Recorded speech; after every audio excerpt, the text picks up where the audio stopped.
Good morning, Kuhner country.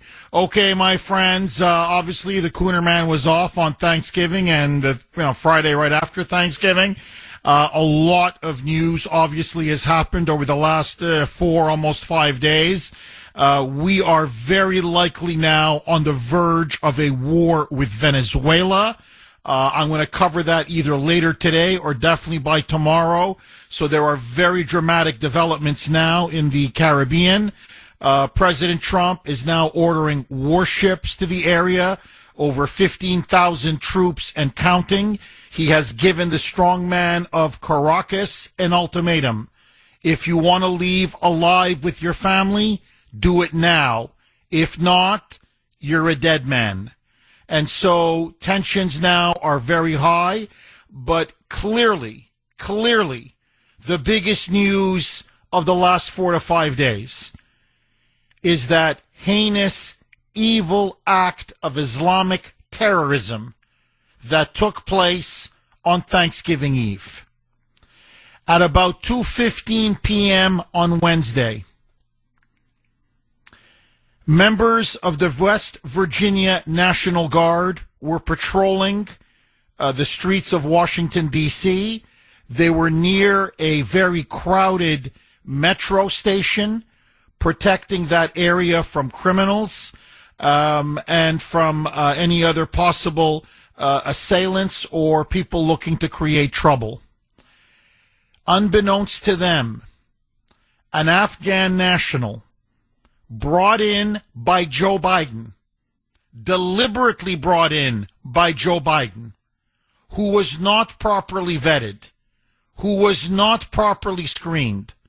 And we warned, you and I, we said this again and again, during that Afghanistan debacle, that disastrous withdrawal in which 13 U.S. service members were slaughtered, and God knows how many innocent Afghan civilians were killed, that the Afghans that Joe Biden was bringing in, he was bringing in trouble.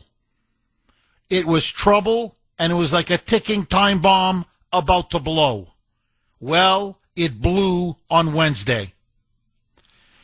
Rahmanullah Lakanwal, 29 years of age, a wife with 5 children, 5 kids, brought in by Biden in September of 2021 as the whole country fell to the Taliban. And yet, he was unvetted. They resettled him in Bellingham, Washington. And according to people who knew him, they said by 2023, he began to become manic. He was depressed. He would disappear for weeks at a time, driving his car to places like Arizona and Chicago, that he essentially wasn't providing for his family, that he couldn't hold down a job, that he refused to assimilate, that he even refused to take courses in English. Well, he was a member of an elite counterterrorism unit in Afghanistan. This is very important. Who is Rahmanullah Lakanwal? Okay? Lakanwal. Who is Lakanwal? Lakanwal was part of a death squad. He was part of a group called Unit Zero, which was trained by our CIA. He was essentially a CIA asset, trained by our CIA to work alongside American troops fighting the Taliban in places like Kandahar, which saw some of the most vicious fighting in the long war in Afghanistan. But what they really did was his group in particular led nighttime raids, covert operations, and yes, executions. They were essentially a death squad, an execution squad. So, maybe from guilt at what he had done in Afghanistan, maybe he was just a crazed jihadist the entire time, because remember, there were rivals to the Taliban. You know, jihadists slaughter each other. So just because you're against the Taliban doesn't mean you're pro-Western or pro-American, especially in that part of the world. Au contraire, ISIS and Al-Qaeda hate each other. They slaughter each other, but they slaughter us too. Anyway, whatever the reason, they brought him in. And he was cracking. And it was obvious he was cracking. And they never should have brought him in, but they did. And so he went in his car with a .357 Smith & Wesson, and he drove down to Washington, D.C. And what is no mistake about it, this was an act of premeditated terrorism. He went to Washington, D.C. to murder members of the National Guard. In other words, murder members of the very same U.S. military that he allegedly fought alongside with and partnered with in Afghanistan. The very same military that got him out of Afghanistan. The very same military that relocated and resettled him, his wife, and his 5 kids. And this is the freaking thanks that we get? This is the gratitude that we get? And by the way, he didn't hold down a job for most of his time in the United States. So he was on welfare. His wife was on welfare. This guy often didn't pay rent for months. And we sustained him and his entire family. We fed him. We clothed him. We sheltered them. We put a roof over their head. There were 2 junior members of the West Virginia National Guard. And this is what is so heartbreaking. Sarah Beckstrom, age 20 years old. Andrew Wolf, 24 years old. They had just been deputized less than 24 hours before. Sarah Beckstrom volunteered to work over the Thanksgiving weekend because that's the kind of person she was. All of her friends, family members say that was Sarah from West Virginia. She was selfless, by the way, very patriotic, loved our country, loved putting herself to serve our country. And she said there were members of the National Guard who had been there much longer than her. And she said, why don't you go back and enjoy Thanksgiving with your family? I will stay in Washington, D.C. She never had a chance. This animal, and that's what he is, he's an animal, ambushed both Specialist Sarah Beckstrom and Sergeant Andrew Wolf. Sarah Beckstrom was shot twice, once in the chest, once in the head. She fell immediately. The gunman then turned on Andrew Wolf, shot him repeatedly. Sarah Beckstrom was pronounced dead on Thanksgiving Day. Her father is devastated. He is literally heartbroken, saying that this animal took away, as he put it, my baby girl. My baby girl is gone. Andrew Wolf, and I'm asking for everybody in the audience, please pray for Andrew. His family is asking everyone for our prayers. He's going to need a miracle. He is in very serious, critical condition. As President Trump said, he spoke to both families. You can see the emotion on the president when he spoke about this. He was on the verge of tears because he saw what decent patriots both of these people were. That Andrew Wolf is fighting for his very life. And they don't know if he's going to make it. The shooter, the terrorist, It took a third National Guard member who used a pocket knife to wound him, temporarily disable him, for a fourth member to open fire and take him out. He's still alive. He apparently is in critical condition as well, but it appears that he will survive. Now, let me just say this. To the entire media, you disgust me. You disgust me.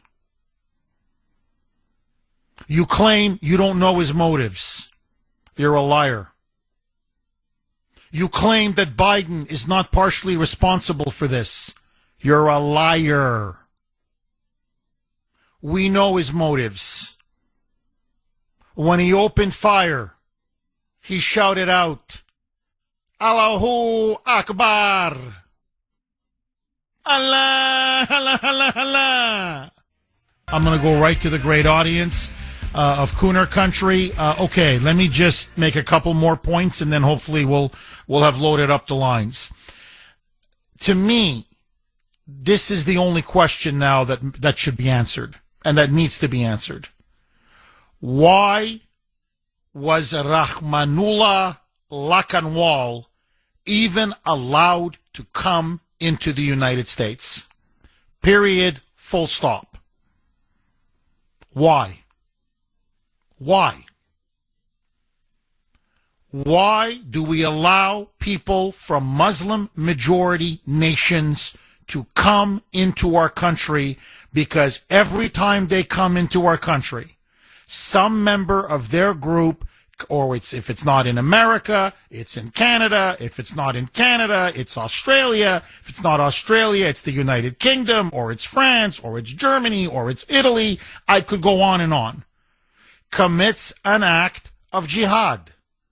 And that's what this was. It was jihad. And I'm sick and tired of the deep state and of the media and of these bureaucratic clowns rushing to the cameras and scratching their heads and saying, we don't know the motive. We don't know the motive. We know the motive. The motive is clear. It's the same motive every freaking time. And what makes this really painful is that this was supposed to be, in theory, and I'm putting this in air quotes, an ally of ours. You know, how many Americans died liberating Afghanistan from Al-Qaeda and these Taliban savages? And 20 long years? And how many trillions of dollars did we spend? And we literally, our CIA trained people like this guy?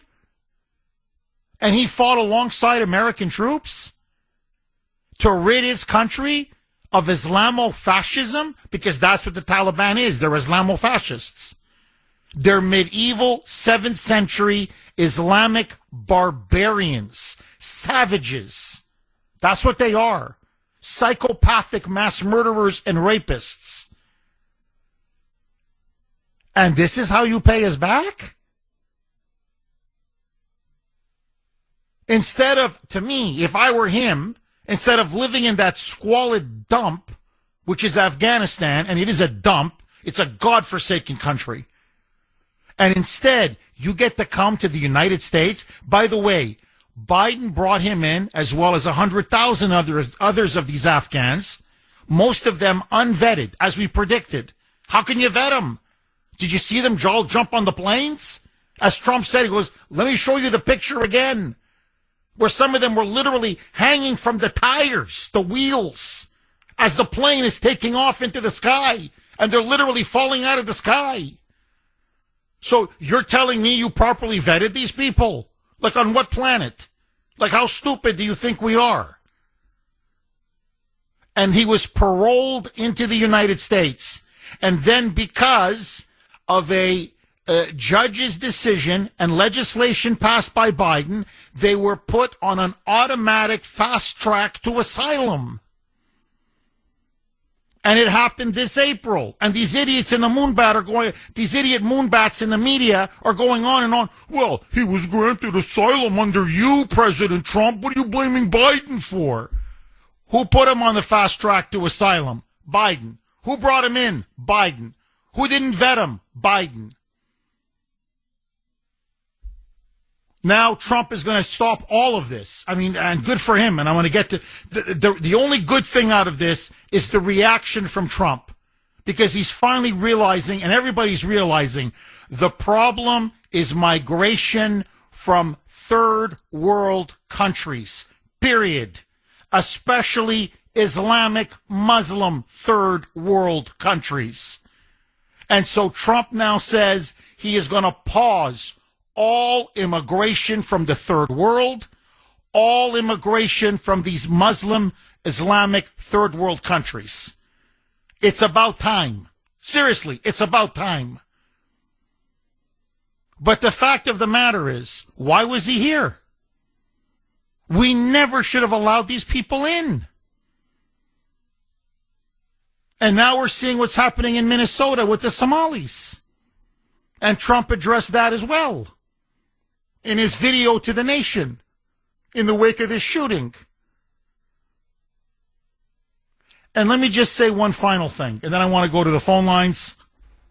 617-266-6868 is the number.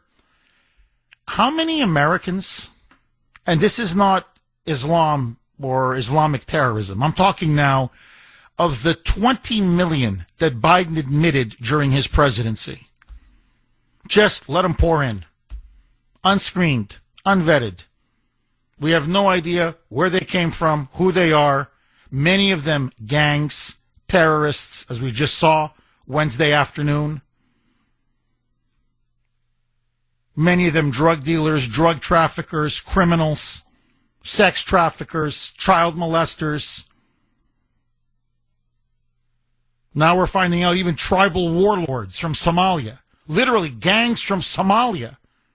And they made their way to Minnesota, where they're milking the taxpayer through this multi-billion-dollar scheme of welfare abuse and food stamp fraud and abuse.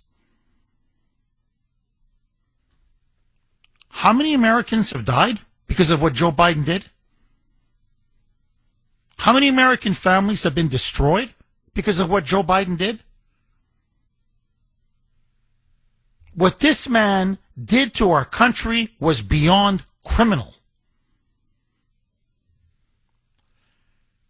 Sarah Beckstrom was a 20-year-old patriot from the coal mines of West Virginia. Okay, according to Andrew Wolf's family, they're asking for everyone to offer up their prayers, saying that their son, 24 years of age, was very critically wounded in that jihadist Islamic terrorist attack that took place literally several blocks from the White House. Several blocks from the White House. And that's with 2,200 National Guard troops. And still, there was an ambush. And now Trump and Secretary of War Pete Hegseth have now called up another 500 troops to try to keep the streets calm in Washington and to try to act as a deterrent to what is clearly now one of the greatest problems this country faces. Frankly, it's the problem that Western civilization faces. What do we now do with the radical Islamists among us? And there are many among us. Let's not kid ourselves. And so Andrew Wolf is fighting for his very life, and it will take almost a miracle for him to survive. And so hopefully the power of prayer and the Lord will spare him. Anyway, we shall see. 617-266-6868 is the number. Okay, listen now to President Trump. Clearly angry, shocked, and a little shaken. You can see emotionally this got him. This bothered him, and it should bother him, because what happened on Wednesday was unforgivable. Listen now to Trump saying, just steps away from the White House, an Islamic terrorist killed one of our own and critically wounded another. Roll cut 5, Mike. In a monstrous ambush-style attack just steps away from the White House. They'd been deputized as part of the most successful public safety and national security mission in the history of our nation's capital, the D.C. Safe and Beautiful Task Force, which has achieved an unprecedented reduction in violent crime and crimes of all type. This heinous assault was an act of evil, an act of hatred, and an act of terror. It was a crime against our entire nation. It was a crime against humanity. The hearts of all Americans tonight are with those two members of the West Virginia National Guard and their families. The love of our entire country is pouring out for them, and we are lifting them up in our prayers. Tough. I got to tell you, tough. It affected my Thanksgiving. I mean, it's peanuts compared to what these families are enduring, but I'm just saying it was not a happy Thanksgiving. This was a very bitter pill to swallow. And listen now to President Trump saying that he is seeking the death penalty, especially after the death of Sarah Beckstrom. They're going to go after first-degree murder, terrorism charges as well. U.S. Attorney Jeanine Pirro is now going to be leading the prosecution of that case or overseeing the prosecution of that case. She is vowing the death penalty. Pam Bondi, the Attorney General, is vowing the death penalty. Roll cut 5A, Mike. As we are filled with anguish and grief for those who were shot, we're also filled with righteous anger and ferocious resolve. As President of the United States, I am determined to ensure that the animal who perpetrated this atrocity pays the steepest possible price. Okay, listen now to President Trump saying that, now remember, this was still early. We know the name, obviously. We know the age. We know where he came from. We know the unit he served in. But listen now to President Trump saying this was a direct result of the disastrous withdrawal from Afghanistan by Joe Biden, and then his decision to flood our country with over 100,000 mostly unvetted Afghan nationals. And now the blowback has taken one of our own and has seriously wounded another. Roll cut 6, Mike. I can report tonight that based on the best available information, the Department of Homeland Security is confident that the suspect in custody is a foreigner who entered our country from Afghanistan, a hellhole on earth. He was flown in by the Biden administration in September 2021 on those infamous flights that everybody was talking about. Nobody knew who was coming in. Nobody knew anything about it. His status was extended under legislation signed by President Biden, a disastrous president, the worst in the history of our country. Oh, no question. This attack underscores the single greatest national security threat facing our nation. Now, look, let me throw this very quick log on the fire, and then I want to go to the phones. 617-266-6868 is the number. You had Democrats. People have almost forgotten this now. But you've had Democrats in the lead up to this Islamic terrorist ambush who were calling for open sedition in the military. You had the Seditious Six, led by that clown, Senator Mark Kelly, and Slotkin out of Michigan, who were urging members of the military, like the National Guard, saying, do not obey, Trump's orders. His orders are unlawful. And they put a target on the back of the military and members of the National Guard. Because as Antifa was saying over and over again, Trump is a Nazi. Trump is a fascist. If you obey any of his orders, you are a Nazi or a fascist yourself. Especially if you're a member of the military or a member of ICE. And so, by so trashing the National Guard, and so trashing our military, And they did it for days and days and weeks and weeks and weeks. Do the Democrats now have blood on their hands? When you defame not just the commander-in-chief, but everybody else who serves under him, saying they're a quisling and a collaborator to fascism and white supremacy and Nazism, and that, every order of his is unlawful, although you can't give me one specific law order that is unlawful, but let that go. And that he's imposing fascist rule in city after city after city, i.e., like Washington, D.C., among others.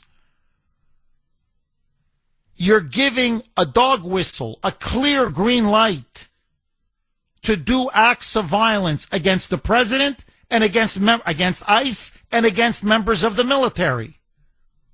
And I'm telling you, that's exactly what happened here. Now, I don't know what his literal motivation was. Was he a sleeper cell the whole time? Was he someone from the CIA? Remember, he was the CIA's boy. They trained him. He was one of their assets in Afghanistan. And one of their guys one of these animals that they trained, who was an executioner, that's what he was. He went into villages and he shot people and he shot things up. And they brought back a psychopath. That's what they did. And so one of their guys blew up on him here. And now they're all doing if you notice, now they're doing something changed when he came to America. No, he got radicalized here in America. You mean he wasn't radicalized in Afghanistan? No.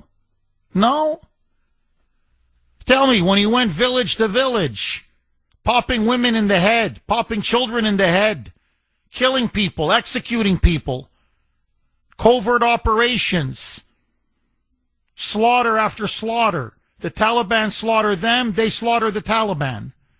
In a vicious, vicious sectarian war. Because that's what it is with these Muslims. They have these vicious religious sectarian wars. 617-266-6868 is the number. Okay, let me ask all of you. What do you make of the Islamic terrorist atrocities on Thanksgiving Eve? Do you blame Joe Biden for what took place? And is Trump correct? Is it now time to temporarily pause all immigration from third world countries, especially Muslim countries? And should these Afghan nationals now who were let in by Biden, should there now be a re-vetting of them as Trump now wants, and to send those that we believe are a threat to national security back to where they came from? I say yes. What say you? Arthur in Chestnut Hill. You're going to kick us off, Arthur. Thanks for holding, and welcome. Well, this really is tough to take. When a beautiful person like that, who volunteered to serve so that others could enjoy Thanksgiving, really tags at your heart, and because people haven't done anything about this. And the reason that guy is here is because the biggest traitor since Benedict Arnold in this country turned around and gave away one of our greatest victories. But we had a total control of Afghanistan. No American fatalities.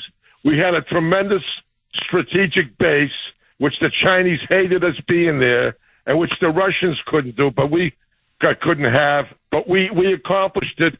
And he came in and gave it away, and also didn't allow the troops to even fight back. And this is the result of it. Everybody who came through the border during Biden's administration, came through illegally. So they came illegally. So supporting that and not doing about it, and I said this to you way in the past, was criminal. And the fact that Biden is even allowed to be walking around with what he did to this country between him and Barack Hussein Obama. Okay, this is why we have this problem in this country. You know, they used to say, "Well, we're going to fight the enemy over there because we don't want them on we don't want to fight the war here." Well, guess what? You can forget about that because we're fighting it here now.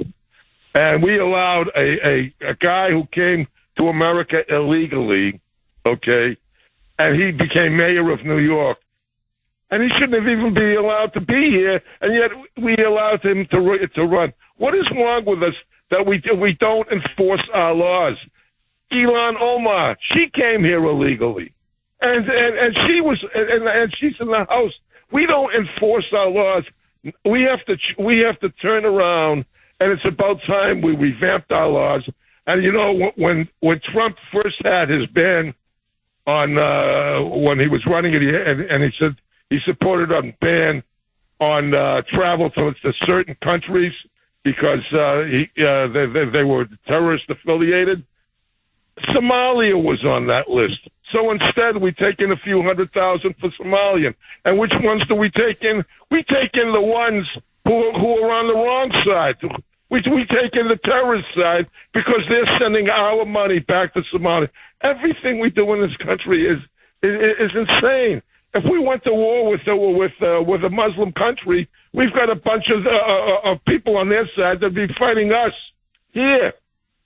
This is insane. And by the way, somebody should try to tell Trump to get his ass down to Tennessee and help that person get elected. I don't think the Republicans can stand another defeat in the House.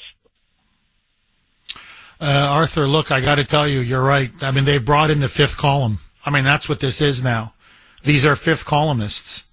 And they struck. They struck, and one innocent American is dead, and the other one is barely hanging on.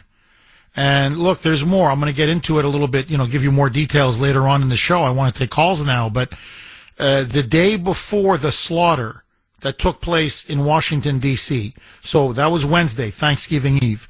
On Tuesday, the day before Wednesday, they found another Afghan national. This time, this was in Fort Worth, in Texas, who went on TikTok, I swear to you, and started to say, look, this is how you make a bomb. And he threatened to blow up buildings in the Fort Worth, Texas area. And he was another Afghan national brought in by Biden. Now, thank the Lord, they found him and they arrested him for making terroristic threats.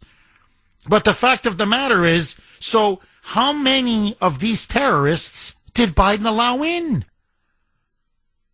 And then on top of this, I'm sorry, it's Monday, it's after Thanksgiving. I'm not trying to depress people, but this is the reality. This is what we face as a country. We can either bury our heads or confront it. There's a shocking new report from the Department of Homeland Security. Listen to this.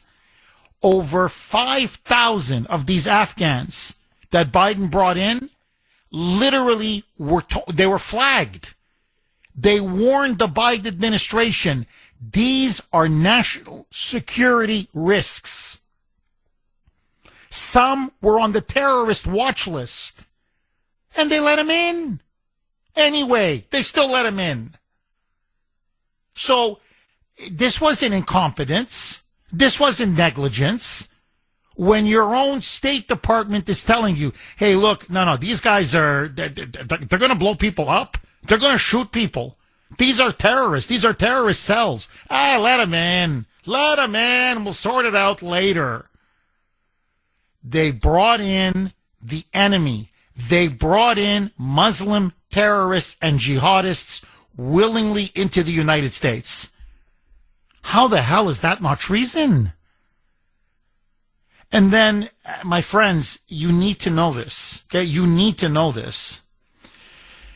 The Islamists are not just making their move in Minnesota. They are. They're now basically, they've entrenched themselves in Minneapolis. There's a huge, massive Somali community, over 100,000 and counting, massive welfare fraud and abuse. They powered Mamdani to victory in New York City. You're seeing an army now that Biden brought in of Muslims and directed many of them to go to New York. But they want to break Texas. There is a concerted effort now to resettle as many Muslims. It doesn't matter whether it's from Afghanistan or Somalia or any other part of the world, but they are desperately trying to resettle them into Texas. They want to create a Muslim city, a massive all-Muslim city based completely on Sharia law. By the way, this is near Fort Worth. Okay, just about 40 miles north of Dallas. And they want to make this an all-Muslim Sharia law compliant city. And look, I got people who listen to this show in Texas. They said, Jeff, something is happening in Fort Worth. When you go to Fort Worth, there are Muslims now everywhere. Everywhere. It's concerted. It's deliberate. It's pre-planned. They want them to congregate and concentrate in certain areas to slowly begin to take it over. Infiltrate, and then eventually take it over and impose Sharia law slowly but surely. So Trump is right. We've got to cut off all third world migration. We've got to cut off all of this migration from these Muslim hotspot countries. And we've got to go through all of the people that Biden let in and re-vet them. And for a lot of them, deny, in fact, all of them, I would deny their asylum claims. No asylum for you. Go back. Go back. Because, my friends, this is now the question. And Trump knows the answer. And we have to decide whether we agree or don't or not agree with Trump. Islam and Western civilization and Western culture, are they compatible or are they incompatible? And we have had an experiment now for the last 50 to 60 years by our liberal elites, not just here, in Canada, in Europe, in Australia, where they said they are compatible. That if you bring in Muslims, they will assimilate. Well, look at this guy, okay? This animal, okay? Ramanullah Lakanwal. We brought him in. He wasn't even trying to learn English. He didn't care. He made no efforts to assimilate. None whatsoever. In fact, to me, what I find amazing, he's got a wife and 5 kids. I'm like, what the hell did this guy do all day? He never held down a job, or let's put it this way, periodically held down a job, but then would not work for months at a time. So he's not working. His wife is not working. They're living on welfare. Apparently then the wife would visit her relatives and leave him with the 5 kids. And apparently he would send the 5 kids to school. They were unbathed. They stunk. They didn't take a shower. They had dirty clothes on. They weren't fed. They weren't properly fed. The school authorities notified the refugee agency saying there's something wrong with this guy. The children they're not being taken care of. And the refugee agency did nothing. But I'm saying, why is the mother abandoning her children? Like, why is she gone for weeks at a time? And then he's got no money for anything, but he's got money to get into a car, no job, and he's driving to Arizona weeks at a time, driving to Chicago weeks at a time. Islamic culture and Western culture are incompatible, period. They're incompatible religiously, culturally, socially, politically, on every single level. They don't assimilate. They don't want to assimilate. To the point that you have the Muslim mayor of Dearborn openly telling a Christian pastor, get out of Dearborn. We don't want Christians here. Get out. To the point that in Dearborn, they're blaring the sounds to prayer at 4 in the freaking morning. in Minnesota at 4 o'clock in the freaking morning. So what I'm saying is we have to ask ourselves, is Islam compatible with Western culture and Western civilization? And again and again and again, the answer is no. And I'm just giving you from the American point of view. You go to the German media every day. There's a stabbing, a shooting, somebody being driven over by one of these Afghans or Syrian Muslim migrants that they allowed into Germany. And the Germans are all saying they're not assimilating. They've been here 10 years. They're not assimilating because they don't want to assimilate. So how many more have to die in the name of this experiment in multiculturalism, in this experiment in open borders and globalism? It no work. It no work.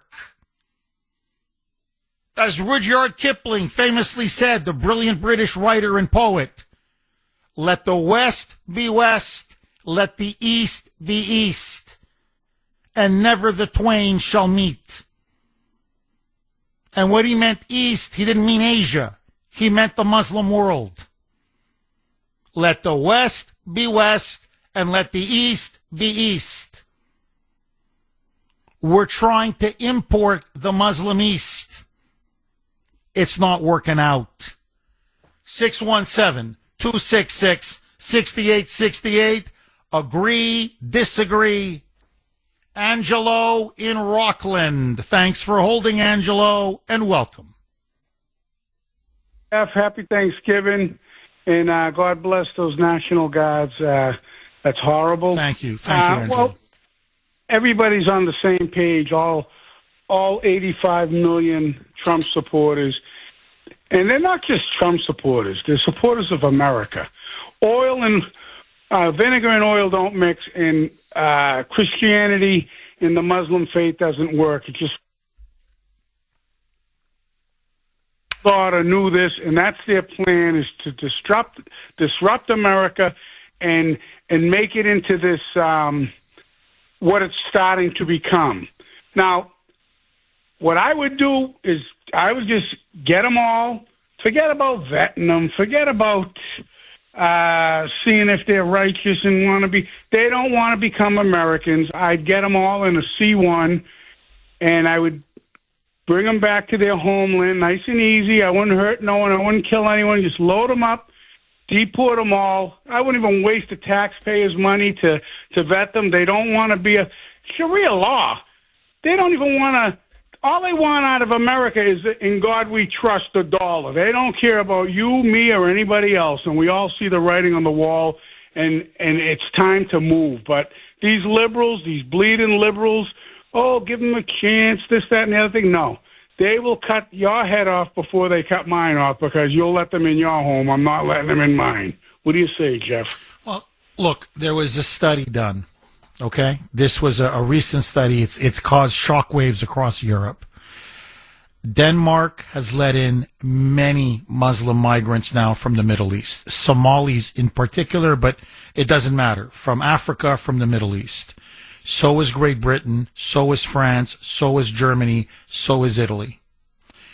In the 10 years that they've let them in, the cases of rape in all of these countries, and Sweden, by the way, the cases of rape and violent crime have exploded.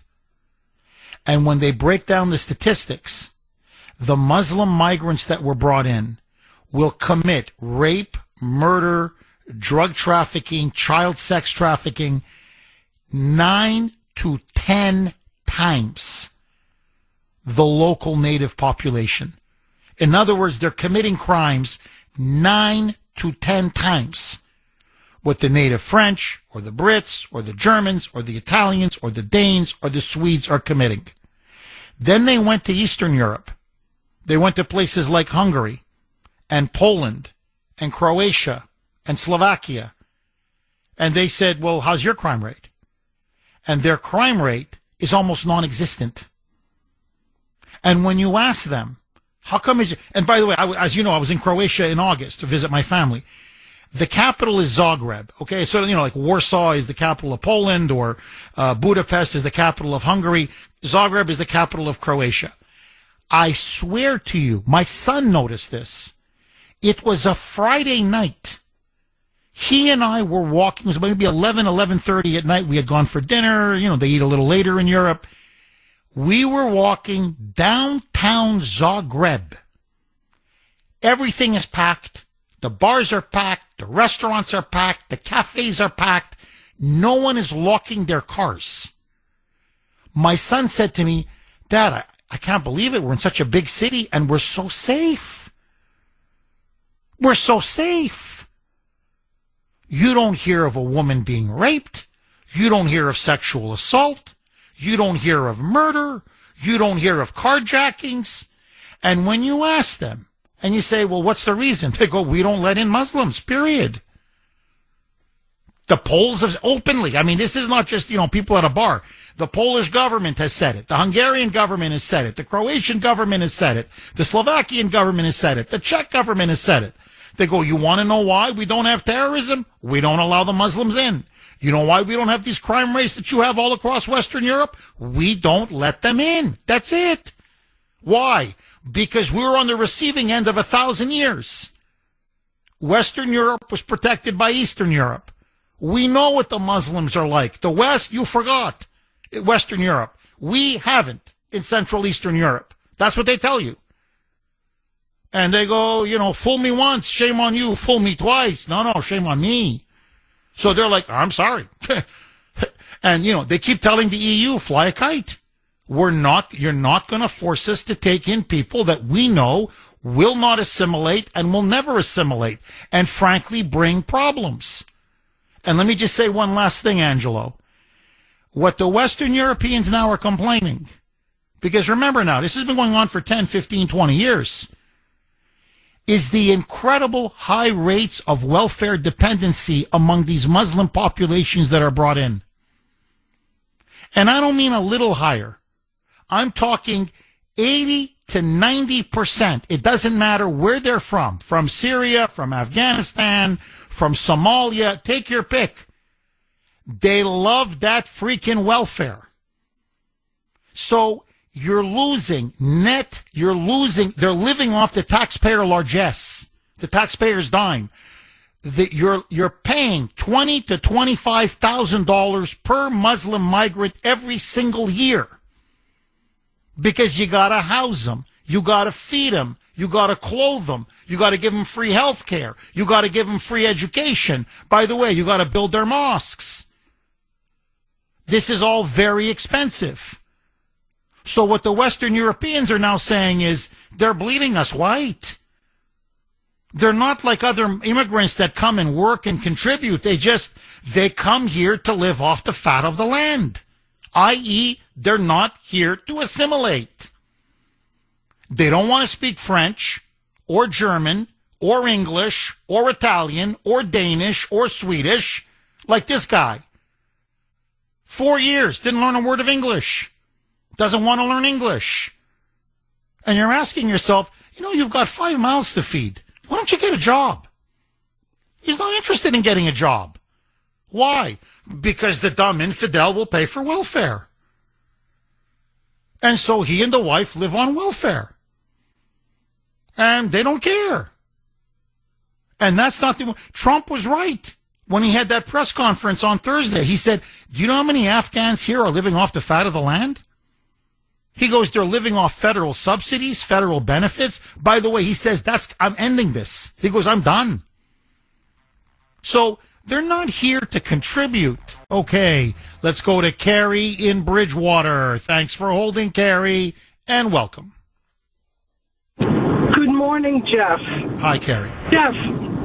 Jeff, what I think people don't understand about Islam is of the three Abrahamic religions, Judaism, Christianity, and Islam, Islam is the only one that has never had a reformation.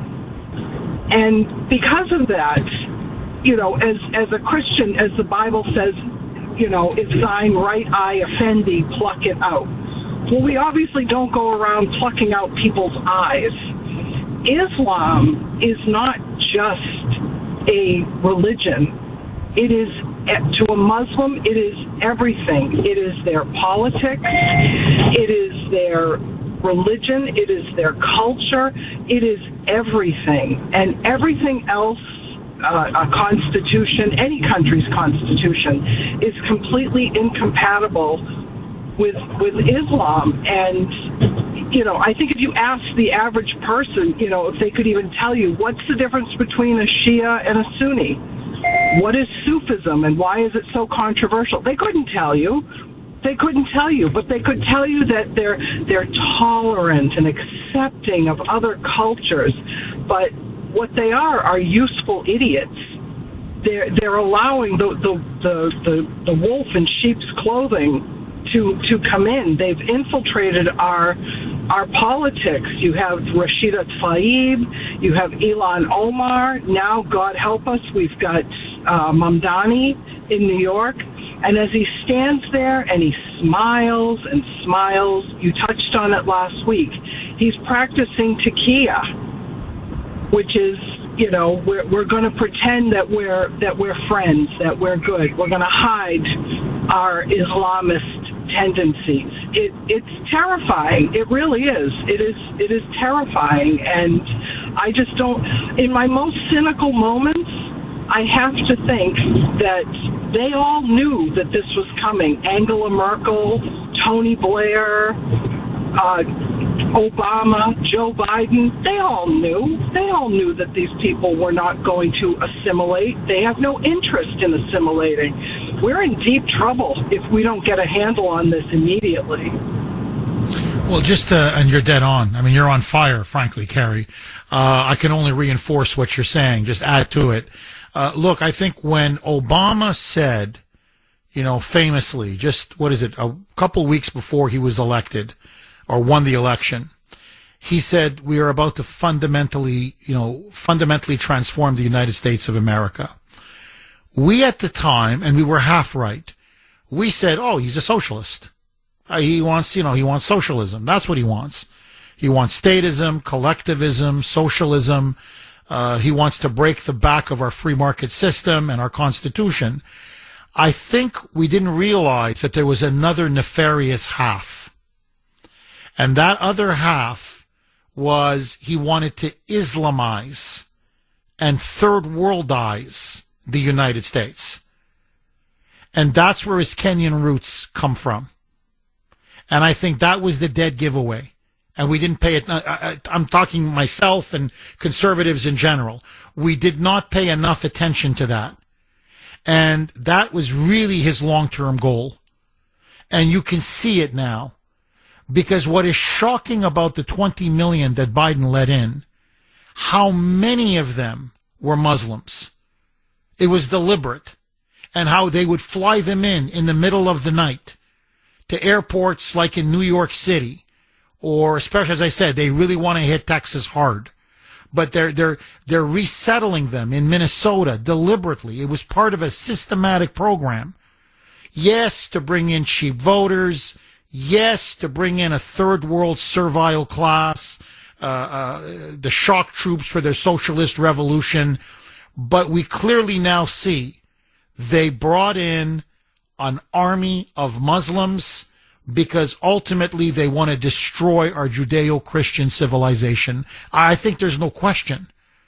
And the fact now that Obama is so openly taking Mamdani under his wing and grooming him and praising him and elevating him as kind of like the face of the Democratic Party. And by the way, they are rushing to Ilhan Omar's defense. This whole massive welfare fraud and child nutrition program and SNAP fraud that they've uncovered in Minnesota, they are rushing to Ilhan Omar's help. So you can see now they want more Muslims in Congress, more Muslim governors, more Muslim mayors, and eventually they want a Muslim president of the United States. And when they have that, they have their global caliphate. Carrie, am I wrong? Jeff, I wish you were. I really do. It is so concerning, and you've got these silly, white liberal women, because for some reason this tends to appeal to women. Notice how simpatico the Democrat Party is to Muslims, that they never afford that kind of grace to Christians, and certainly not to Jews, but definitely not to Christians. There's a camaraderie there. What happens to a person who defies the imams? What happens to a person who leaves the religion or steps out of line? They get killed. Democrats say they have no problem with political violence. They have no problem. They were happy to see Charlie Kirk assassinated. They were happy to see President Trump shot. They have no problem with this. That's why they're so compatible. Oh, you nailed it. No, look, the unholy alliance, like sort of what the Nazi-Soviet pact was in the 1930s, is the alliance between the radical left and radical Islam. There's no question. In fact, I'm going to play this cut on the other side, Carrie, because I don't have time now. But Jasmine Crockett, she's considered like a black AOC, one of the rising stars in the Democratic Party. Well, she's going to, right to our face, she's going to tell us, we don't want to deport Muslims. We want more Muslims. So who do they want to deport? I'm going to play that clip, get more of your reaction. Carrie, phenomenal call. She's completely right. She is absolutely, completely right. No, the Democratic Party now has become the Trojan horse. 617-266-6868 is the number. Okay, let me ask all of you. I kind of touched on it in my opening monologue. I just want to kind of double down on it a little bit and get your take. The Democrats, you got one after another now, AOC, Jasmine Crockett, who I'm going to be playing very soon, one after another saying, our thoughts and prayers go out to the members of the National Guard that were ambushed by this Islamist terrorist on Wednesday. Really? Your thoughts and prayers go out to the very same National Guard troops that you've been demonizing and calling Nazis and fascists and saying that they're part of Trump's Fourth Reich because they obey his orders and that they should be defying his orders?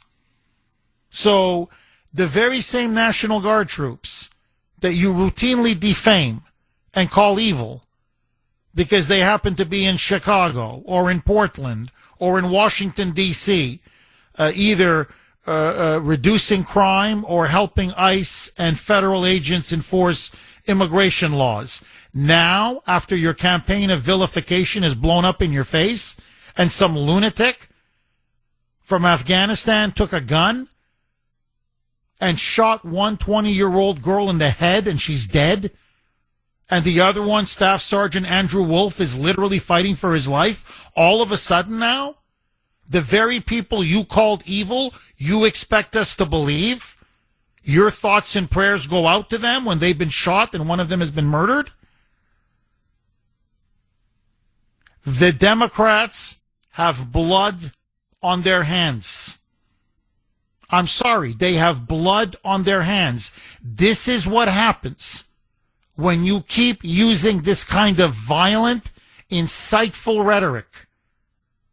You are putting our men and women in uniform in jeopardy. And on Wednesday, it struck. And I don't believe it's going to be the end. Sadly, I think there's going to be a lot more of this, because this is what the Democrats have unleashed. Now, speaking of what the Democrats truly want, I want you to listen now to Congresswoman Jasmine Crockett on MS Now,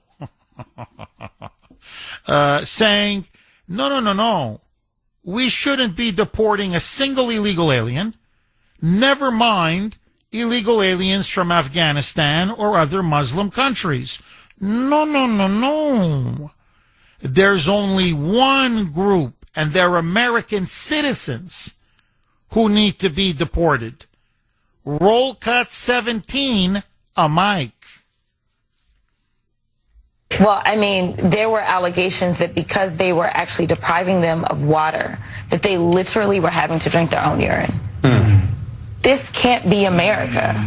But obviously, in Trump's America, this is exactly what he wants. And the idea that one person can get out of line and commit such a horrific crime as shooting two National Guardsmen that never, ever asked to be here. In fact, we know the young lady that lost her life, specifically, we're saying that this is a waste of time, but now you want to go against every single immigrant.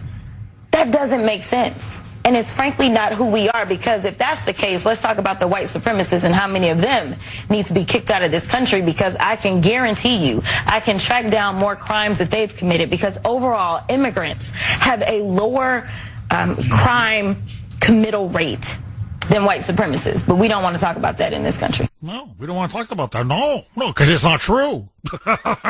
That's why. I mean, this is what, so you want to deport American citizens who you deem to be quote-unquote white supremacists. And be very clear, you ask Jasmine Crockett, she's not talking about the KKK, okay, or some group of neo-Nazis. No. Who's a white supremacist? Trump. Who's a white supremacist? MAGA. Who's a white supremacist? Most of the Republican Party. So, in her view, if you're a Trump voter or a conservative or a Republican, out. Out. Even though you're an American citizen. Now, I just got to say one other thing. The way she defamed Sarah Beckstrom by claiming that she said, oh, me being in Washington is a waste of time. She never said that.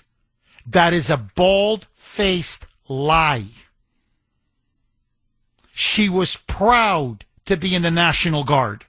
She was proud to serve her country. She was proud to be deployed to Washington. In fact, she was so proud, she volunteered to stay over the Thanksgiving holiday, so that others who'd been there longer could go back and be with their families and enjoy Thanksgiving dinner together. And her ultimate goal was to eventually climb the ranks, go to college, and become federal law enforcement, maybe the FBI, but something in law enforcement. That, for her, that was her dream, to be in the military and then eventually serve in law enforcement. You know, how you can just make... I got to be careful. I almost swore there. How you can just make crap up like this? No, really, it's unbelievable. So anyway, but this is what I mean. So when the Democrats open their mouth, you know exactly who they view as the enemy. And it's not terrorists. So notice, not one of them has criticized Joe Biden. Why did we let this guy in? Why did we let all of them in? And blatantly unvetted? No. Trump. Blame Trump. It's all Trump's fault. Trump. MAGA. Trump. These people are sick. 617-266-6868. Agree, disagree. Mark in Medford. Thanks for holding, Mark, and welcome. Good morning, Jeff. First, I have a message for Jasmine Crockett. When you join the National Guard or the military, you don't get asked to do anything. You get ordered to do something. That's the oath you took. Just a little refresher course for that idiot. Number two, how sure are we, Jeff, that Sleepy Joe even knew about this animal? I mean, allegedly, supposedly, this guy was working with the government and the CIA and whatnot. So I'm going to say somebody had to authorize this and sign off on it, okay? And as a matter of fact, Jeff, I'm going to chalk this up as add this to the list via the auto pen. What do you think? Oh, I'm with you. I'm with you all the way. And you know, Mark, I've got to ask you this. Do you think now that maybe this is going to move Republicans to finally hold Joe Biden accountable for what he has done to our country, the treason that he committed, the high crimes that he committed, the betrayal that he committed? Because, I mean, Mark, that bombshell report from the DHS, actually, it's over 6,000, but there are 5,000 in particular that were specifically flagged, and these are Biden's own people who said, this is a national security risk. These people are potential terrorists. They're jihadists. Some of these people, they're like, some of them are literally on a terrorist watch list. I want to know if this clown, Lakwanal, or however you pronounce his last name, Ramanullah, if Ramanullah was on that list. I want to know, was he on that list where they said this guy's a national security risk to the United States of America? And did they still allow him in? Because I'm telling you, I won't be surprised if he is or was. This was deliberate. It was pre-planned, and we knew this was happening. We knew this was going to take place. It wasn't a question of if, it was a question of when. It's like a ticking time bomb. And Joe Biden set it off. Mark, final word to you. Well, Jeff, number one, yes, I believe he definitely was on that list. Okay, look at the Boston Marathon bomber on the list. Paid no attention to it. Let's just end that right there. Okay, well, that's talk for another time. But Jeff, yes, the more Republicans should hold Joe Biden responsible. But the question is, how much of this do you hold Joe Biden responsible for? Without blaming Obama. No, I'm with you. I'm absolutely, completely with you. Okay, President Trump now drops the hammer. So, in the wake of this gruesome, really disgusting, evil Islamic terrorist attack on Thanksgiving Eve against two members of the West Virginia National Guard, Sarah Breck. Hold on, Mike. I'm getting a lot of. I'm hearing something in my. Okay, it's gone. Anyway, after the sorry about that. After the murder of one member of the National Guard and Andrew Wolf, the other member, now in very serious critical condition. President Trump now says he is going to revamp our immigration system. He is going to start launching executive order after executive order. The first one will pause all immigration from the third world, period. Second, he is going to stop all immigration from mostly Muslim or Islamic hotspot countries.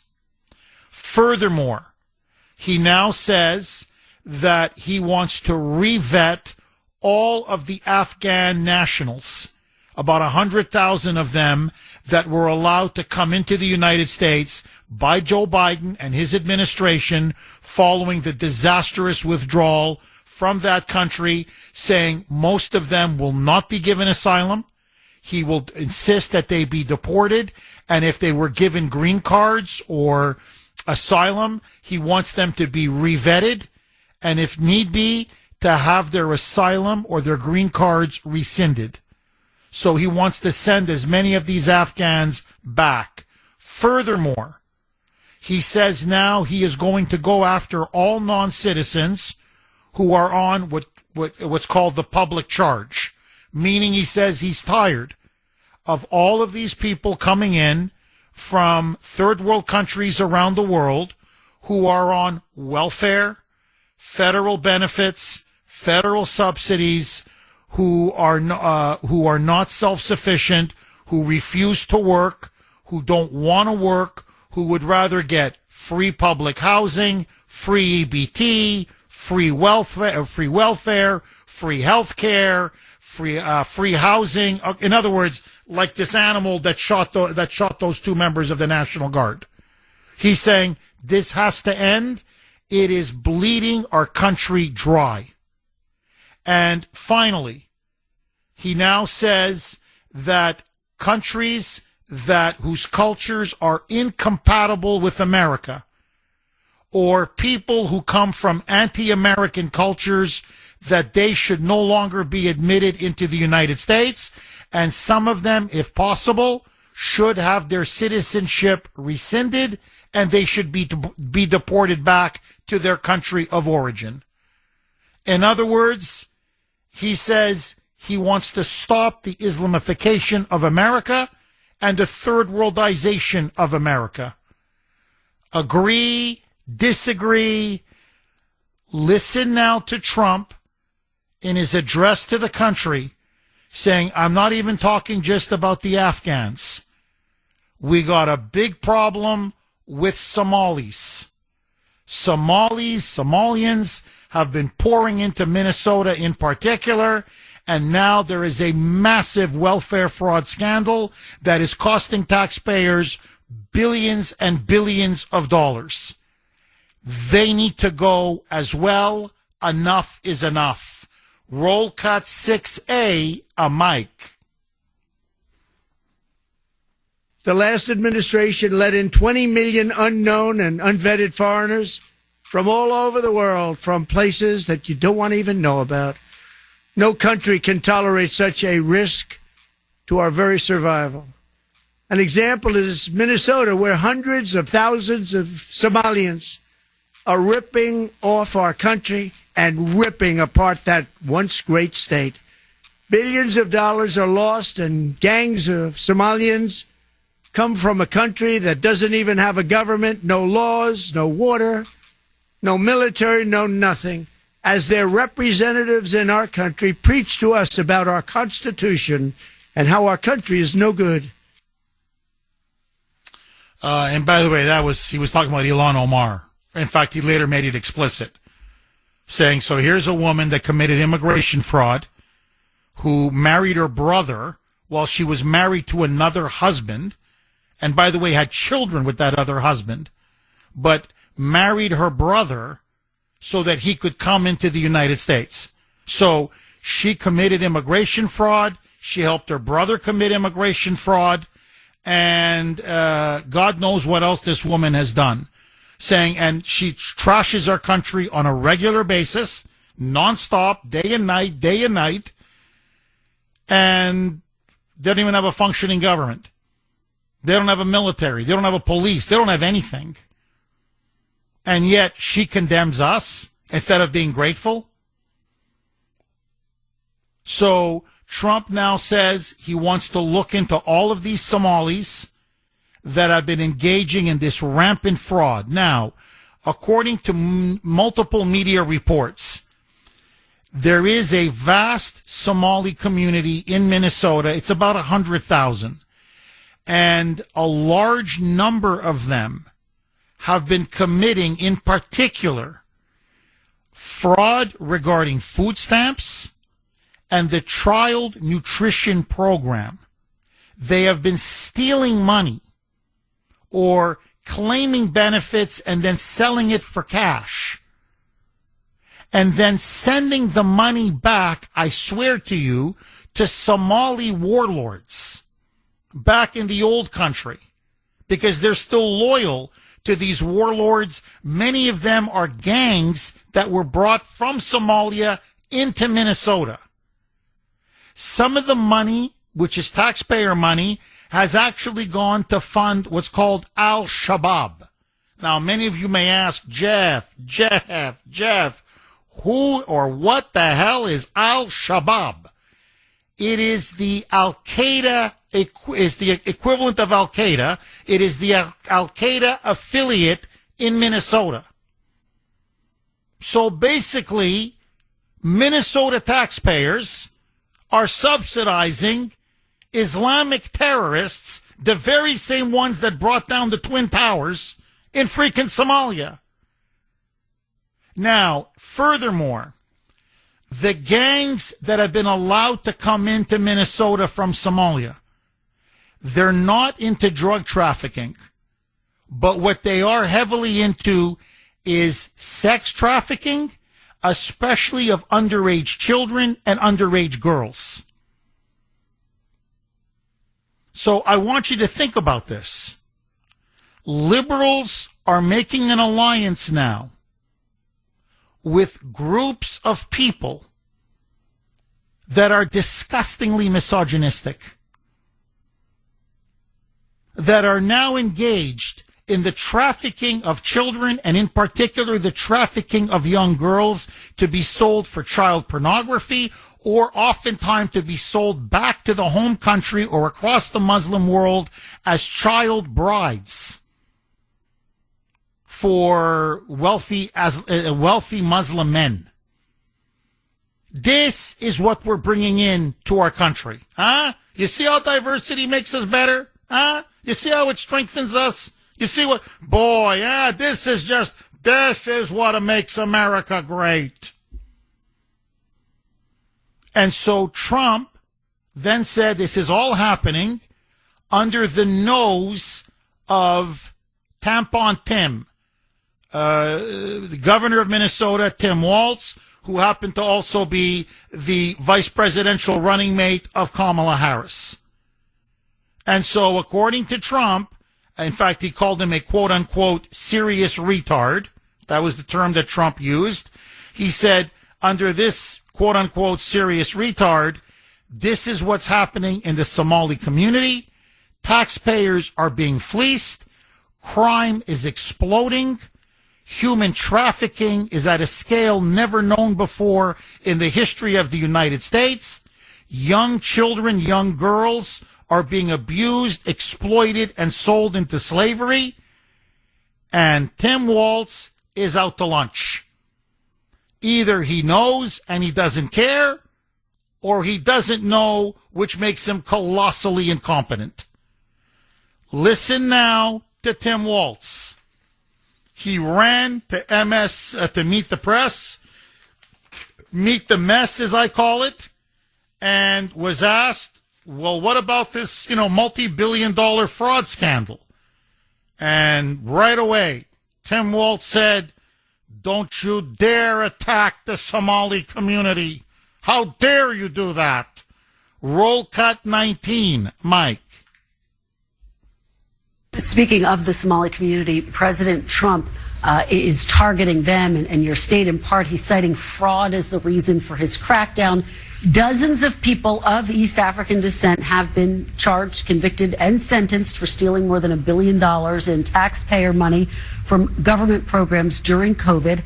As you know, Governor, that is more than Minnesota spends each year to run its Department of Corrections. So I want to give you a chance to respond to this. Do you take responsibility for failing to stop this fraud in your state? Well, certainly I take responsibility for putting people in jail. Governors don't get to just talk theoretically. We have to solve problems. And I will note, it's not just Somalis. Minnesota is a generous state. Minnesota is a prosperous state, a well-run state. We're AAA bond rated, but that attracts criminals. Those people are going to jail. We're doing everything we can. But to demonize an entire community on the actions of a few, it's lazy. Right. Okay, first of all, no. Minnesota is not a prosperous state. You would know that if you would walk down the streets of Minneapolis or St. Paul. It's becoming a third world hellhole. Okay, at least Minneapolis, St. Paul is. It's AAA bonded. Who cares? Or AAA rated. Who cares? What? Detroit is AAA rated. Who cares? What are you talking to me about?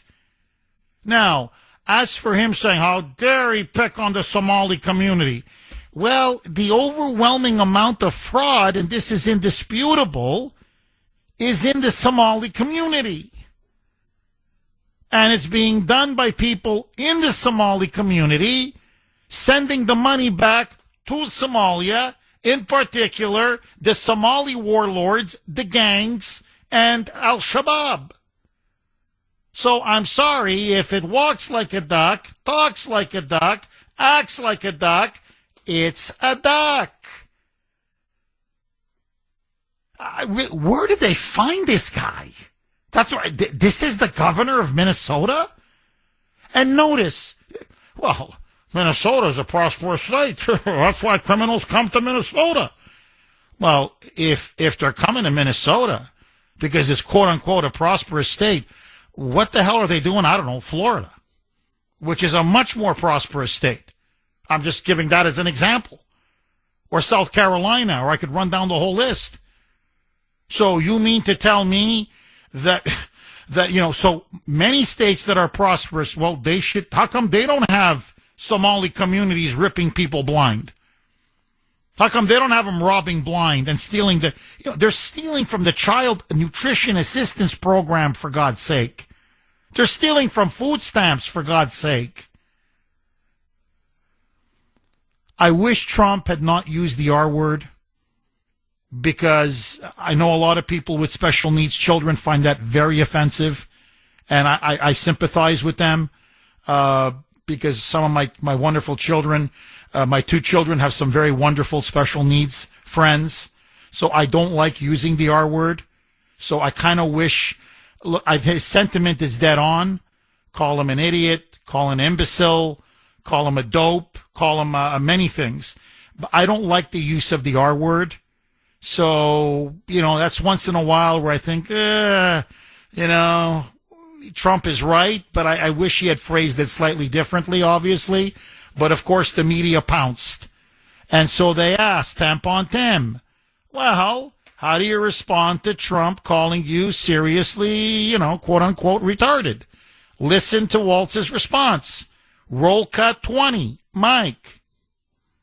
Look, Donald Trump insulting me is a badge of honor for me, but I think we all know, both as an educator for a couple decades and as a parent, using that term is just so damaging. It's hurtful. Yeah, I'd be much worried if I were you about what's going on in Minneapolis. Okay?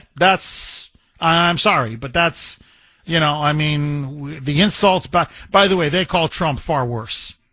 That to me, that's why they're such hypocrites. I mean, the names they call Trump, I mean, seriously. So they have no moral authority to stand on whatsoever.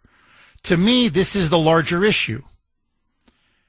Why are we allowing immigrants, refugees, asylum seekers, whatever you want to call them, to come into the United States and then to live off the taxpayers' dime? Why should we have to pay for all of these Somalis in Minneapolis? And on top of it, okay, if you're going to take the welfare, take the welfare. But then they sell it for cash and then and scamming it. They pocket the money, i.e. they're robbing us blind, or they send it back to gangsters and Islamic terrorists and warlords back in the old country. Every single Somali family that has been involved in this scam should have their green cards or their citizenship revoked, and they should be deported on the spot. On the spot. And let me say something else. Ilhan Omar has no business being in this country. She engaged in welfare fraud herself. She engaged in marriage fraud. She engaged in immigration fraud. There's no question about it. And if you get citizenship based on the fact that you deliberately deceived the American government, then the American government, it is in the law. It is then legally appropriate and lawful to then have that citizenship revoked and rescinded. Revoke her citizenship and send her back to Somalia.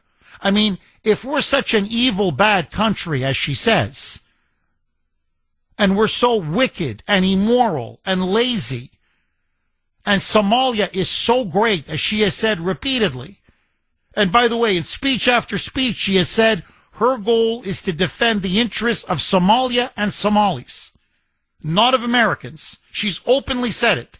She's pledged allegiance to a foreign country and a foreign power. You want to defend Somalia? You want to represent Somalia? Run for government in Somalia. Bye. Bye. And you can take your hijab with you. Bye. 617 266 617-266-6868 is the number. Agree, disagree. Okay, let's go to Steve in Houston. Thanks for holding, Steve, and welcome. Hey, good morning, Jeff. I hope you and your family are doing well. Very well, Steve. Go ahead. The floor is yours, my friend. All right. So my best friend, he moved up to Minneapolis about 2 years ago, and he went ahead and he moved back about 2 weeks ago. So over the weekend, I went up to Dallas to go visit him, and he was telling me stories of the Somalis up there, the gangs, he said, even though they're black, they still hate American black people. And he said you cannot go to the mall up there. If you go, you have to go early in the morning when they first open, because the gangs, the Somali gangs, he said you'll be walking in and all of a sudden, like 8 or 10 of them will just huddle up on you like you're in a football game and with you in the middle, and they'll all have knives out and they'll rob you right there in broad daylight. Well, Steve, look, I don't want to just give out statistics because what you're saying is true, but just to underscore what you're saying, the crime rate among the Somali community in Minnesota is 143% higher than the average for the entire country. 143% higher. It is an open secret in Minnesota, especially in Minneapolis, St. Paul. There are roving Somali gangs, and they're breaking into homes, they're jacking cars, they're robbing people, they're harassing them and stealing from them and mugging them at shopping centers, and they're involved in this massive welfare fraud to the tune of literally billions of dollars. And so the question you have to ask yourself is, why are we letting them in? Why are we allowing them to stay in? I mean, to me, if I came from Somalia, one of the most godforsaken countries on earth, one of the poorest, most violent societies on the planet, I would be kissing the American flag every single day. I would be trying to get a part of the American dream. I'd be working every day. I'd be going to school every day. And I'd be telling my children to just, pledge allegiance to America every freaking minute of the day. They've given us a lifeline. But you see, when you give people something that they haven't earned, Steve, and that they don't deserve, this is how they behave. Steve, final word to you. Yeah, when he first moved there, he moved right in the city, and his car kept getting broken into his house, and they had to move further out because they felt like they weren't safe. And this guy, we grew up in a bad part of Chicago, and he's no punk, and he said he feared for his life living there, and that says a lot right there to me.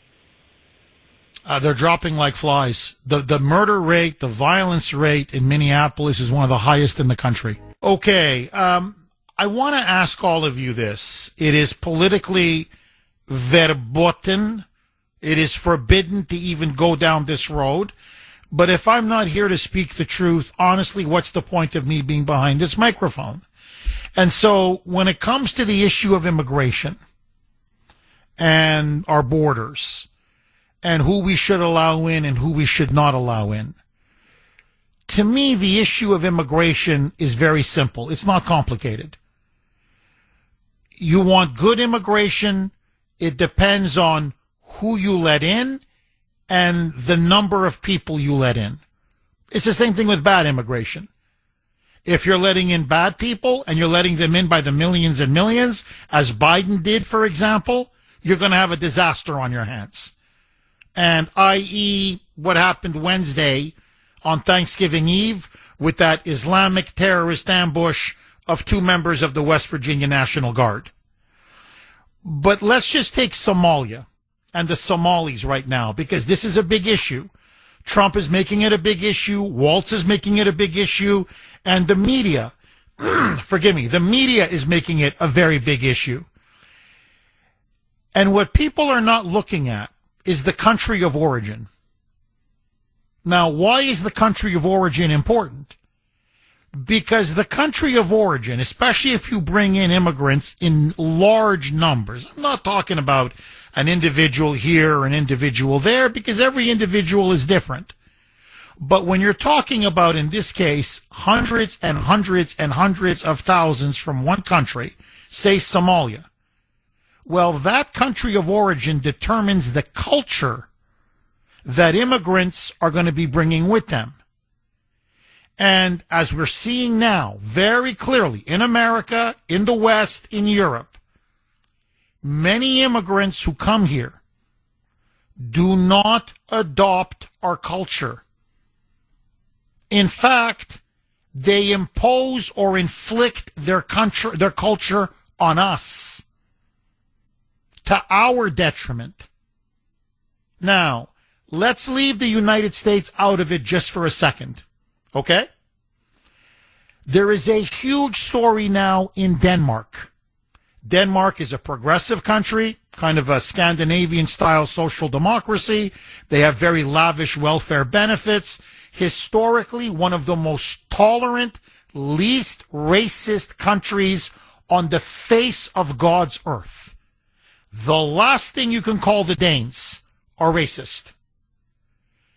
Now they're having a national debate about whether they should be allowing any more third world, especially Muslim immigrants, into their country.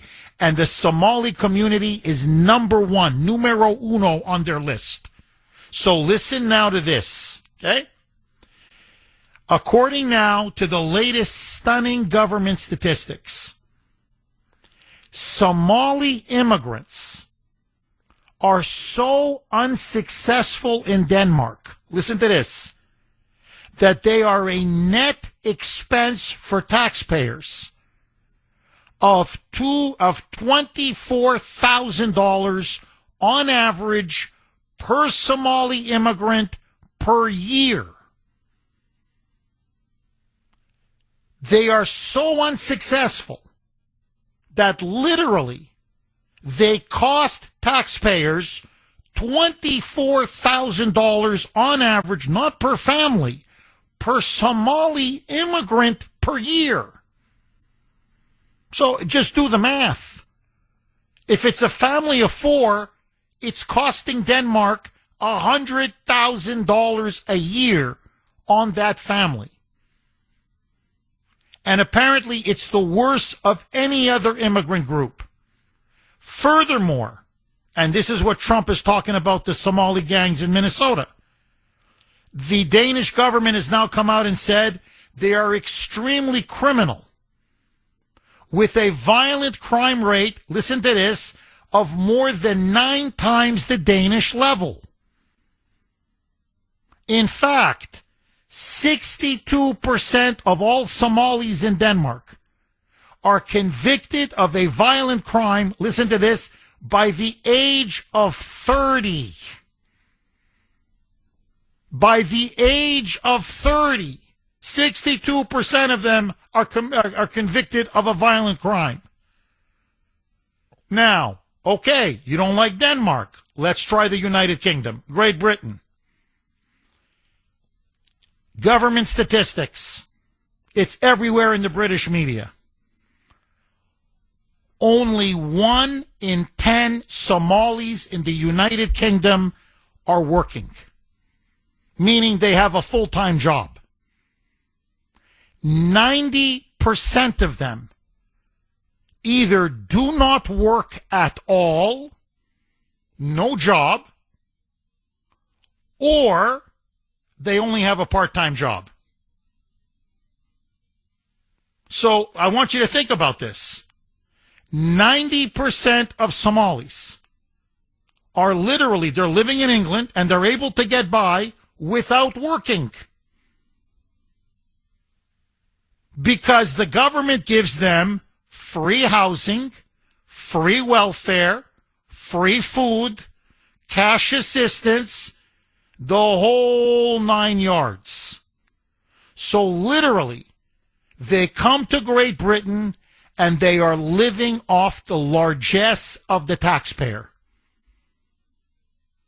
Now, why would Denmark take in Somalis? Why would Great Britain take in Somalis? And by the way, it's in European country after European country. Why would we take in Somalis? Okay, my friends, President Trump now on the political warpath. He now says that Ilhan Omar, the congresswoman from Somalia, one of the radical leftists in Congress, part of the so-called squad, should have her citizenship revoked because she married her brother and engaged in immigration fraud to come into our country. He's saying, I'm done. We're going to start cracking down on all of the fraud, the way these third world migrants come in here and abuse our laws, lie to us, break our laws, trample on our customs and traditions. And he says, I'm done. After the shooting on Wednesday, he wants a complete change. So let me throw this log on the fire. Should Ilhan Omar have her citizenship revoked because she married her brother and committed immigration fraud? I say yes. What say you? Listen now to President Trump. He's in Mar-a-Lago. This was right after the shooting. And a reporter is saying, well, what are you going on about? This Afghan national that shot up the two members of the National Guard, Ramanullah Lakanwal, was here legally. So if they were here legally, why are you now trying to prevent people from coming all over the third world and getting people deported and having these Afghan nationals be revetted? Legal is legal is legal. Listen now to Trump's response. Roll cut 2A, Mike. I said many are here legally, though. What should they think in terms of their possible? Well, they can't be happy, okay? They can't be happy because what's taking place between that, if you look at Somalia, they're taking over Minnesota, and we got a lot of problems with the gangs, with all of the things taking place in Minnesota. We have an incompetent governor, we have a dope governor. They can't be happy about what's going on. And if you talk about the Afghans, there's a problem because so many Bedouins came in on the planes. They just walked on. Whoever the strongest people were physically in a way, but whoever the strongest, they got on the planes. There was no checking. They just swamped the planes. They took off. We had no idea who they were. Oh, he's dead on.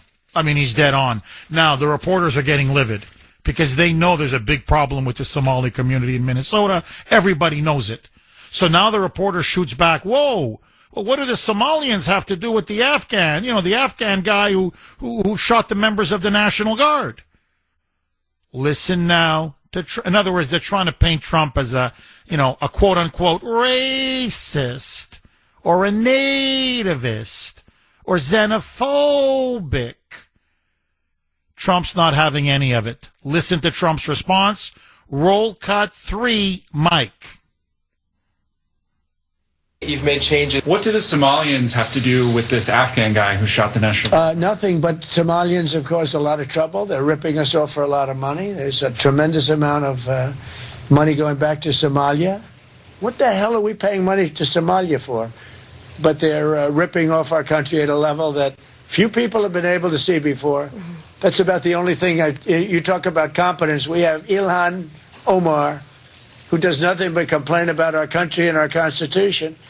And she comes from a country with practically no country. It's devastated, it's crime-ridden, it's a mess, it's a disgrace. And we took their people at a tremendous... We're not taking their people anymore. We're not taking their people. And we're getting a lot of their people out because they're nothing but trouble.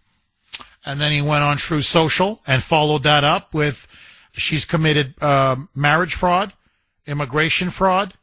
What she did, that was actually a form of incest. You marry, you marry your own brother. Ay, ay, ay. to fraudulently get him into the United States, and you committed fraud as well, the naturalization laws are clear. If you break the law, or you're a person of bad character, or you're a person who deliberately deceived the government in the process of getting your citizenship can be rescinded, revoked, and you can be automatically deported. And Trump is saying he's had enough. He's now ordered the Department of Homeland Security to look into Ilhan Omar. He wants her out, and he wants her citizenship rescinded. I say amen. What say you? Janet in North Carolina. Thanks for holding, Janet, and welcome. Hi, Jeff. Thank you for what you do. The Lord is with us when we listen to you. Oh, thank you, Janet. I appreciate it. Thank you. Oh, my gosh. You know, I listened to your callers, the lady, I forgot her name. She gave us so much information. But the caller from Houston, I was a little concerned about. He didn't mention anything about Epic City. I mean, Epic City is in Plano. It's 50 miles from Fort Worth, and that puts it very close to Dallas, like also 50 miles. And, you know, your callers are correct. And you are correct, Jeff, of course. Thank you. Gosh. We are facing a global caliphate, as so many countries have. But in the interim, we have a global jihad. That's all I have to say, Jeff. Well, you know, Janet, you're right. It's a global jihad, and they're using immigration, and they have a term for it. It's called stealth jihad. In other words, we're going to use immigration as a weapon of Islam to infiltrate Western societies and destroy them from within. And notice this, Janet. This is an objective fact. Saudi Arabia is one of the wealthiest countries in the world. Qatar, one of the wealthiest countries in the world. The United Arab Emirates, one of the wealthiest. Kuwait, one of the wealthiest. Now, why am I mentioning this? They are very strict Islamic countries. And by the way, they have such low unemployment that they don't have enough, how do I say this? There's not enough people to fill all the jobs. They have a zero unemployment rate. Every Saudi who wants a job, every Kuwaiti, every Qatari, there's nothing but work. So they have to import labor from around the world. Now notice, they don't do what we do. No, they bring in mostly Filipinos. Okay, they bring in Filipinos, but they put them on a 1-year work visa, 2-year work visa. That's it. And when their visa expires, they either send them back or they renew them. But they can never be a resident, a permanent resident, or a citizen of Saudi Arabia. Never, never, never, never. They're not allowed to bring crosses with them. They're not allowed to bring a Bible. Forget going to Christian or whatever, Christian religious services. It is banned. So, and they have to conform to Sharia law while they live in those countries. My point is just this, Janet. Notice that Muslim countries do not allow Western migration or European or American migration into their countries. Their countries are 100% Islamic. So, they remain fully Muslim. They don't accept a single migrant. They don't even accept Muslim migrants. But they demand that the West, in particular America, Canada, and Europe, that we take in millions and millions of Muslim migrants and refugees and immigrants every single year. So, it's always one way. And in the process, Islam gets bigger and bigger, and it keeps expanding and expanding and expanding. It never contracts. And now, and by the way, and the Muslims always say, once a Muslim enters a country, once a Muslim sets foot on any nation's soil, they then claim it as part of their caliphate.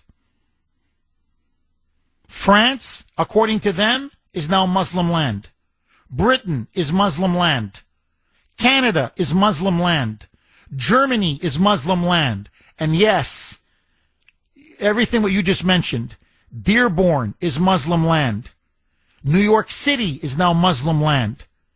Epic City in Texas is Muslim land. Minnesota is Muslim land. So it's clear their goal is a global caliphate, and they're willing to do it. It doesn't matter if it takes hundreds of years. They are willing to wait us out, and we are stupid enough to let them in. Am I wrong, Janet? You are so right, Jeff. Thank you so much. How can we be allowing what's happening in Texas to be happening? I mean, these are people who are going in front of city councils. No, you're right. And to their credit, in front of city councils, they're openly saying, no, we're going to make it a Sharia city. 617-266-6868 is the number. Okay, a couple lines are open if you want to jump on. Let me ask you, it is the Kuhner Country poll question of the day, sponsored by Mario's. Mario's quality roofing, siding, and windows. Which is the bigger scandal from the Biden administration? A, unvetted immigration. B, the auto pen. And obviously unvetted immigration in the wake of the, just heinous, evil terrorist attack on two members of the West Virginia National Guard that took place on Thanksgiving Eve on Wednesday. One, Sarah Beckstrom, has been murdered. She was shot in the head. She died on Thanksgiving. The other member of the National Guard, 24 years of age, Andrew Wolf, a staff sergeant, is literally fighting for his very life. And the perpetrator, the animal, the Islamic terrorist who did this, was brought in, unvetted, by Joe Biden during the withdrawal, the disastrous withdrawal from Afghanistan. So, A, unvetted immigration, which you think is the bigger scandal from the Biden regime. A, unvetted immigration. B, the auto pen. Look, don't get me wrong. I mean, both are obviously very, very serious scandals. To me, both treasonous, both unforgivable. But if I was voting in this poll, I think I would go A. I mean, the auto pen is really bad. But, I mean, you're talking about the cover-up of a senile president, of a mental vegetable of a president. I don't know what, it's just, out of a Tom Clancy novel. But what he did with those open borders and letting in 20 million, we may never recover. I hope we do. I want us to. That's Trump's mandate, is to fix everything that Biden destroyed. But this one, it's going to be very hard to recover. So anyway, I would vote A, but that's just me. I want to hear from you. You can vote on our webpage, wrko.com/Kuhner, wrko.com/Kuhner, Kuhn as in national ER. You can also vote via X. My handle there, all one word, at the Kuhner Report, at the Kuhner Report, Kuhn as in national ER. Dave in Revere. Thanks for holding, Dave, and welcome. Good morning, Jeff. How are you? Very good. How are you, Dave? You know, Jeff, that was I don't know what to say about this whole situation. That is definitely on Joe Biden's hands. He let these people in, didn't do what he was supposed to do. And, Jeff, there was no need for her to be shot like that. She's only 20 years old. She hasn't even seen half her life, Jeff. And it lies on Joe Biden. Everything that's going on today is all because of Joe Biden's screw up when he was here. And we had to deal with him for 4 years, whatever it was. Jeff, there was no need of that happening. And Jeff, I don't know. We don't have any, it's like we don't have any rights to say anything, but yet we're trying to do the right thing on top of it all. And we get the short end of the stick, and we're not getting the damn thing done the way it should be done. And I say, Jeff, to call for a sweep on every borderline there is, just take a vacuum and dump them off someplace, Jeff. Jeff, I've dealt with people in my car that have turbans and everything else, and they started talking all kinds of craziness, and I don't even know what they're talking about. But, Jeff, I'll be honest, I get leery when I have them in the car. Well, this is the part that I think is just, it's shocking. Again, it's not Western. This is what I think it's incompatible.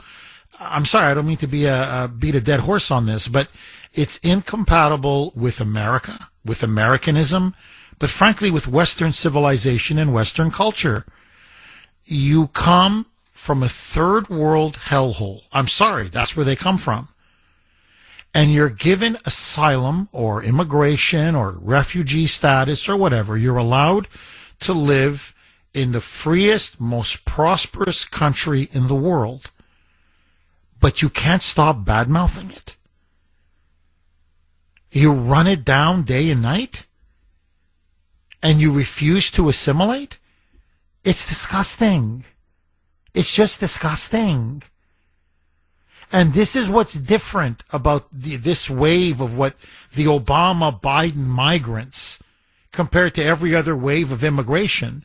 Every other previous wave of immigration, they wanted to assimilate. Now, some groups, to be fair, assimilated a little quicker, some groups a little slower. Look, if you come from Ireland, you come from Scotland, you come from, Great Britain, I'm just using an example, you speak very good English right off the bat. So, of course, your assimilation process is going to be a little quicker, obviously, okay? But the point is, every group came to assimilate, and they did assimilate, and they all, in their way, enriched the United States of America. There's no question. Look, you take Asian immigration, whether it's from Japan, I'm talking historically now, from Korea, from Vietnam, from Japan, from China. There's no question. Look how successful many of them are. Look how, it takes maybe a generation or two, but their English is superb. They do well in school. They join the military. They are well integrated, well assimilated into American life. In other words, they came.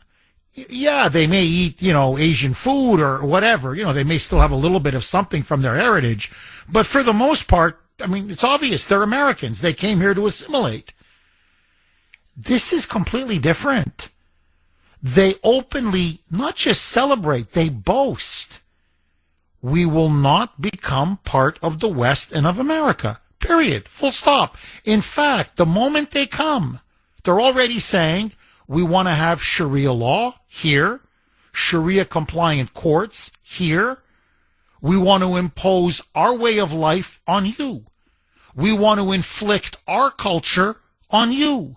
So we like to get up and pray at 4 a.m. on a loudspeaker.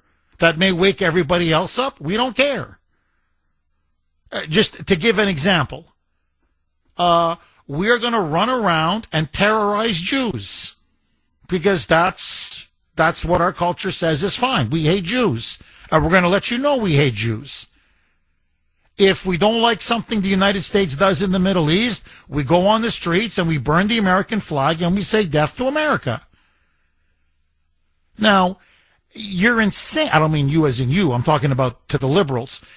You're insane if you're going to bring in such an openly hateful, hostile, alien population in the millions into any country, but never mind into Europe or into Canada and especially here in the United States.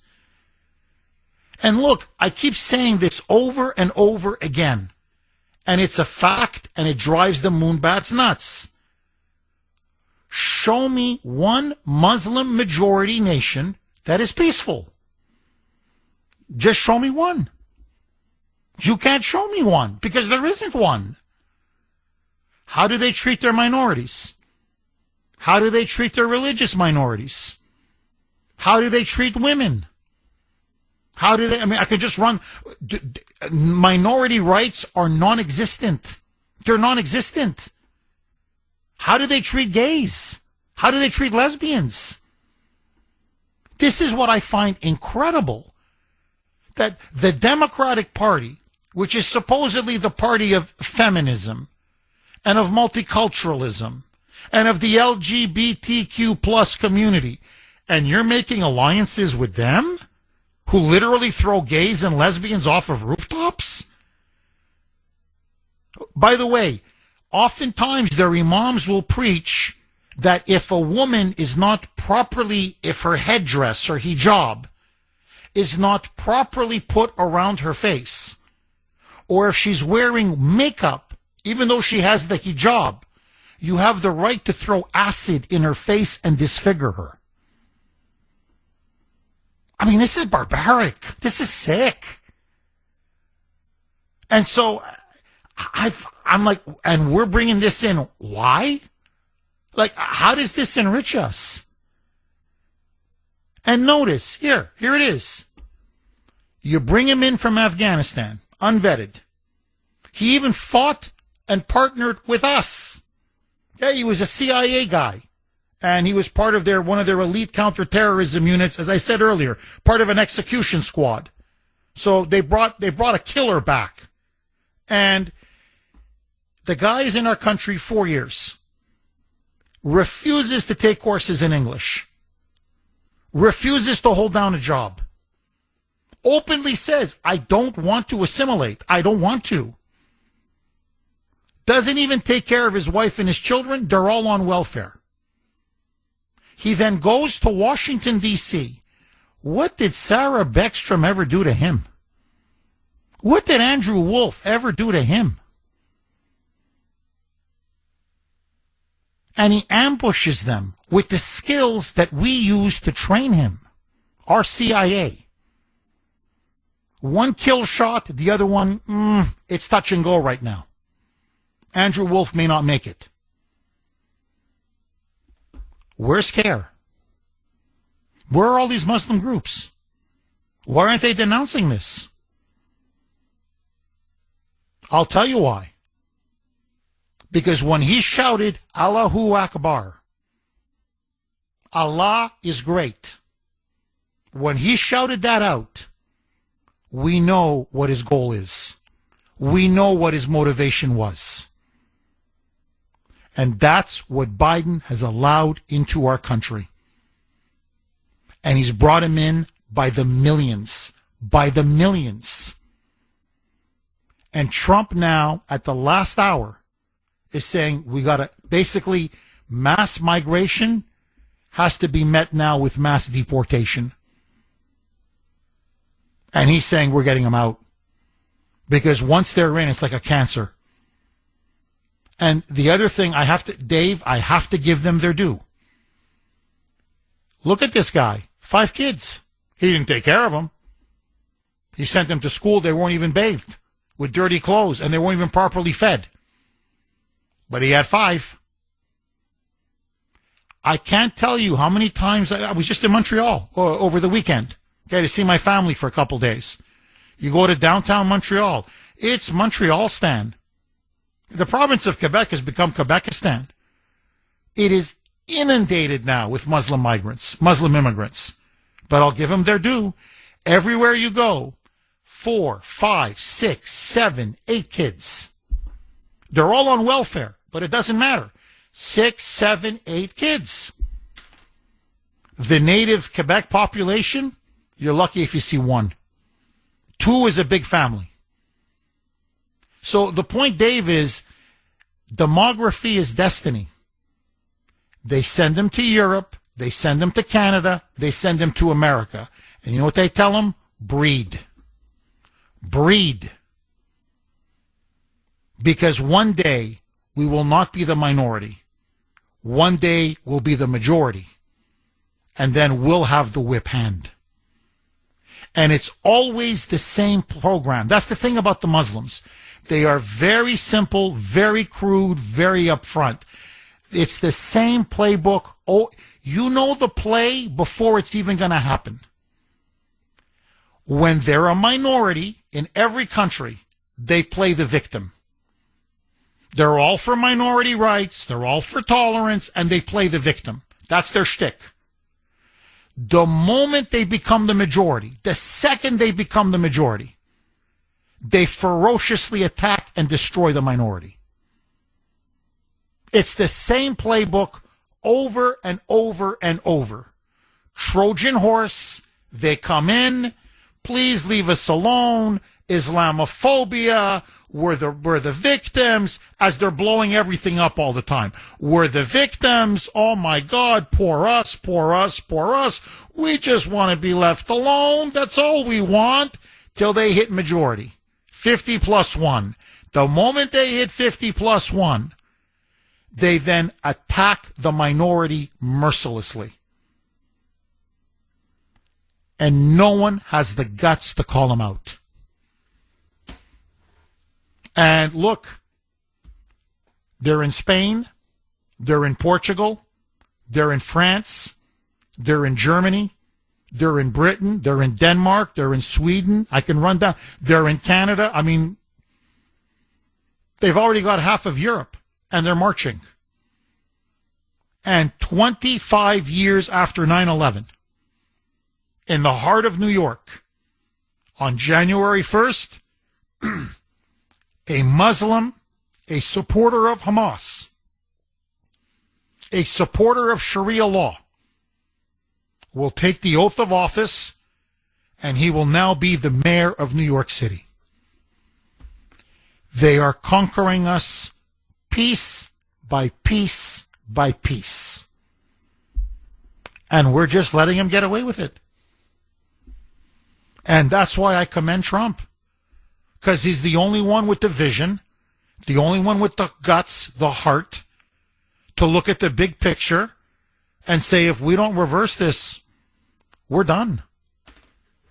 617-266-6868.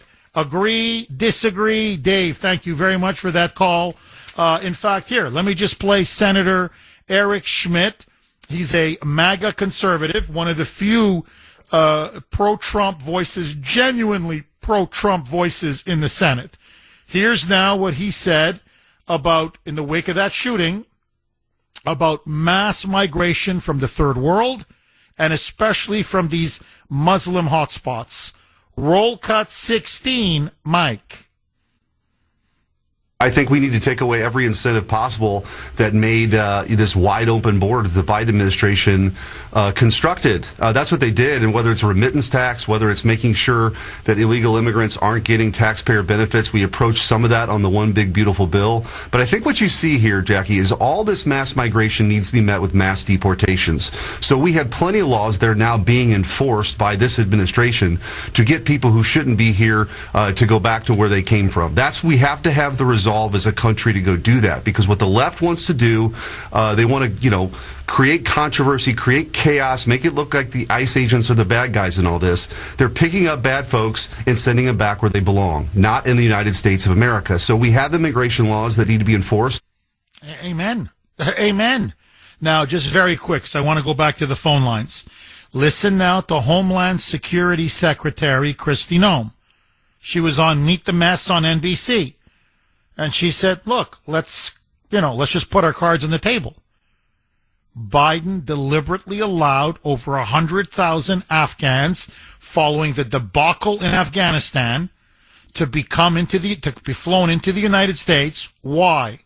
So that we could be infiltrated. Roll cut 14, Mike. That's the irresponsibility that has completely devastated our country, Kristen, put us in such a dangerous position. I don't think people realized when Joe Biden was in the White House exactly how he was allowing our country to be infiltrated with people that we didn't know who they were. Some of them we did know were dangerous, and we went after as soon as they came into this country. But under this program, we could have up to 100,000 people that came in from Afghanistan that may be here to do us harm. Okay. And President Trump is absolutely dedicated to getting them out of our country. Get them all out. Get them all out. And that's what Trump is saying now. He's going to stop all of their asylum, the process of their asylum seeking, the process of them gaining asylum. And he's going to say, no, you're going to be denied and we're sending you back. That's it. We're done. We're done. We're done with you.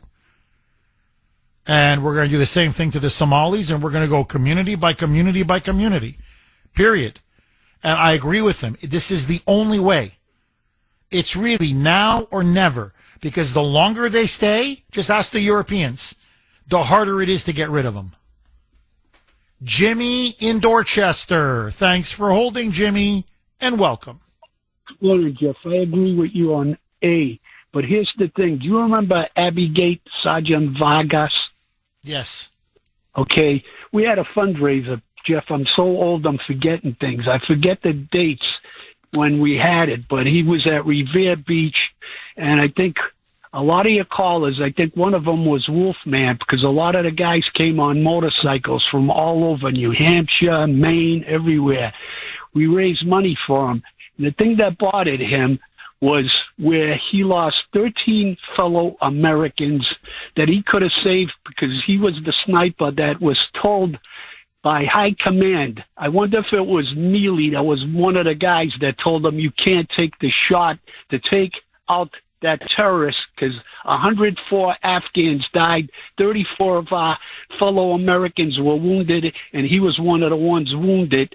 He had wounds when we met him at Revere Beach, and I'm telling you, Jeff, what bothered me a lot was that the worst thing that bothered him when they brought the bodies, the 13th, to Dover base in, in Washington, Biden standing there looking at his watch like he didn't give a damn about us Americans.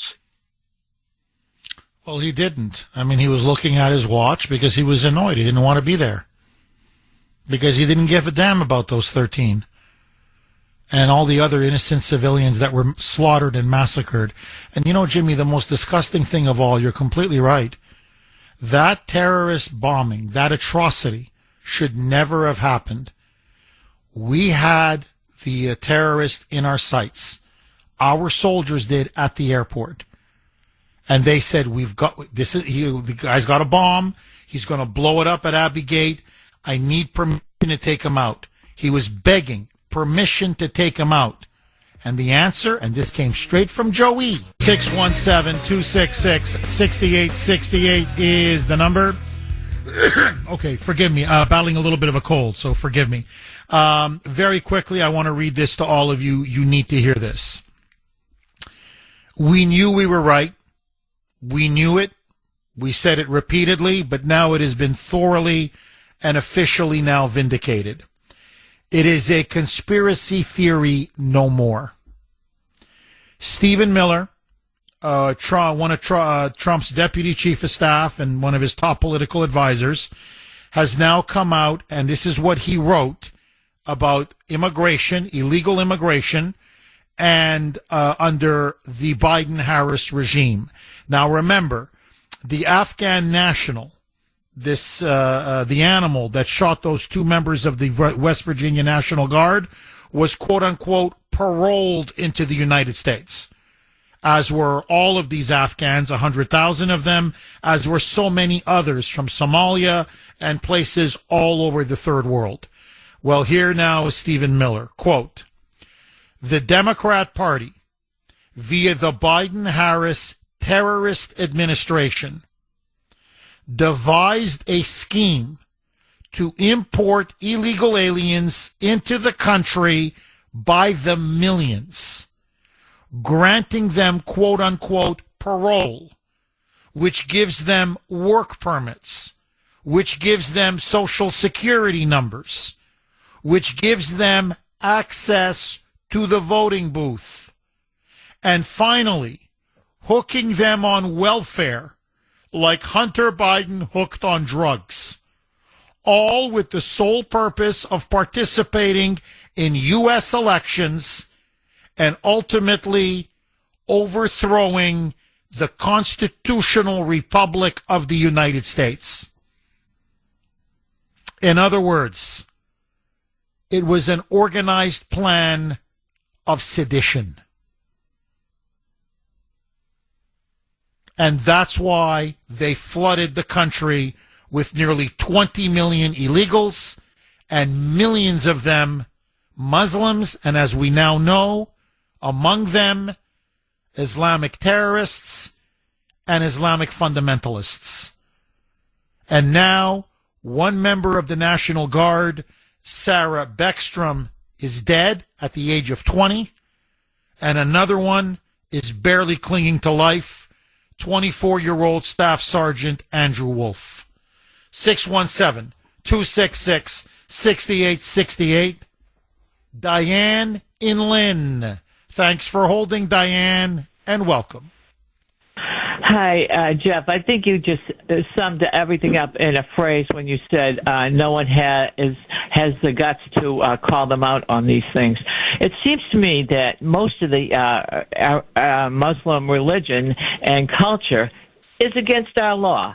You can't go calling Muslims to prayer in the middle of the night and disturbing the peace and waking everybody up. As soon as they break the law, out they go, or prison, whatever you want. But this has got to stop. You throw acid in a woman's face. Well, you know, it's our religion. You can't do anything to us. No, you broke our laws. You're living in the United States. To prison you go. I'd like the death penalty for a crime like that, but that's just me. So there's we can get them out so quickly. How long is it going to be before the mayor of New York City breaks the law? Out he goes. You know what's the big discussion? What's the big analysis? We're getting ruined by these people, and it's time for us to pull in the reins. Oh, Diane, I'm with you all the way. The only problem is, you're completely right. The only problem is no one wants to enforce the law. Because, and I have to say this about, the Muslim community in particular, they are very effective at screaming racism, Islamophobia. And the left just, they just cower in front of it. So, look, here, it's one of the biggest scandals of our time. We're talking about billions of dollars. We're not talking about a few bucks here or a few bucks there. They are, look, I'm sorry, there's no other way to put it. They are raping, they're plundering the welfare system in Minnesota. Food stamps, the child nutrition program, welfare benefits, you name it. And they're stealing billions and billions, and a lot of it for cash. And then either they're pocketing the money or they're literally sending it back to Somalia. And I don't mean to help my poor grandmother or, my poor mother or whatever. No. It's going back into the hands of warlords, gangs, and terrorists. And this is all being done under the nose of the governor. He knows what's happening. He doesn't care. The Moonbat mayor, the pro-Black Lives Matter mayor of Minneapolis, he knows what's going on. He doesn't care. Ilhan Omar not only knows and doesn't care, she's actively encouraging and participating in it. That's a member of Congress. She's actively cheering it on. And by the way, there are videos, there are thousands of them, where in the Somali community, they come into a van and they give them $200. And they say, this is the candidate you have to vote for. Go, next. And there's just like suitcases full of cash. And they're just going in, okay, 200 for you. And some of them are illiterate. They can't speak any English. So they just write it for them in Somali. Okay, this is who you vote for. $200. Go. Next one. In Somali. $200. Go. One after another.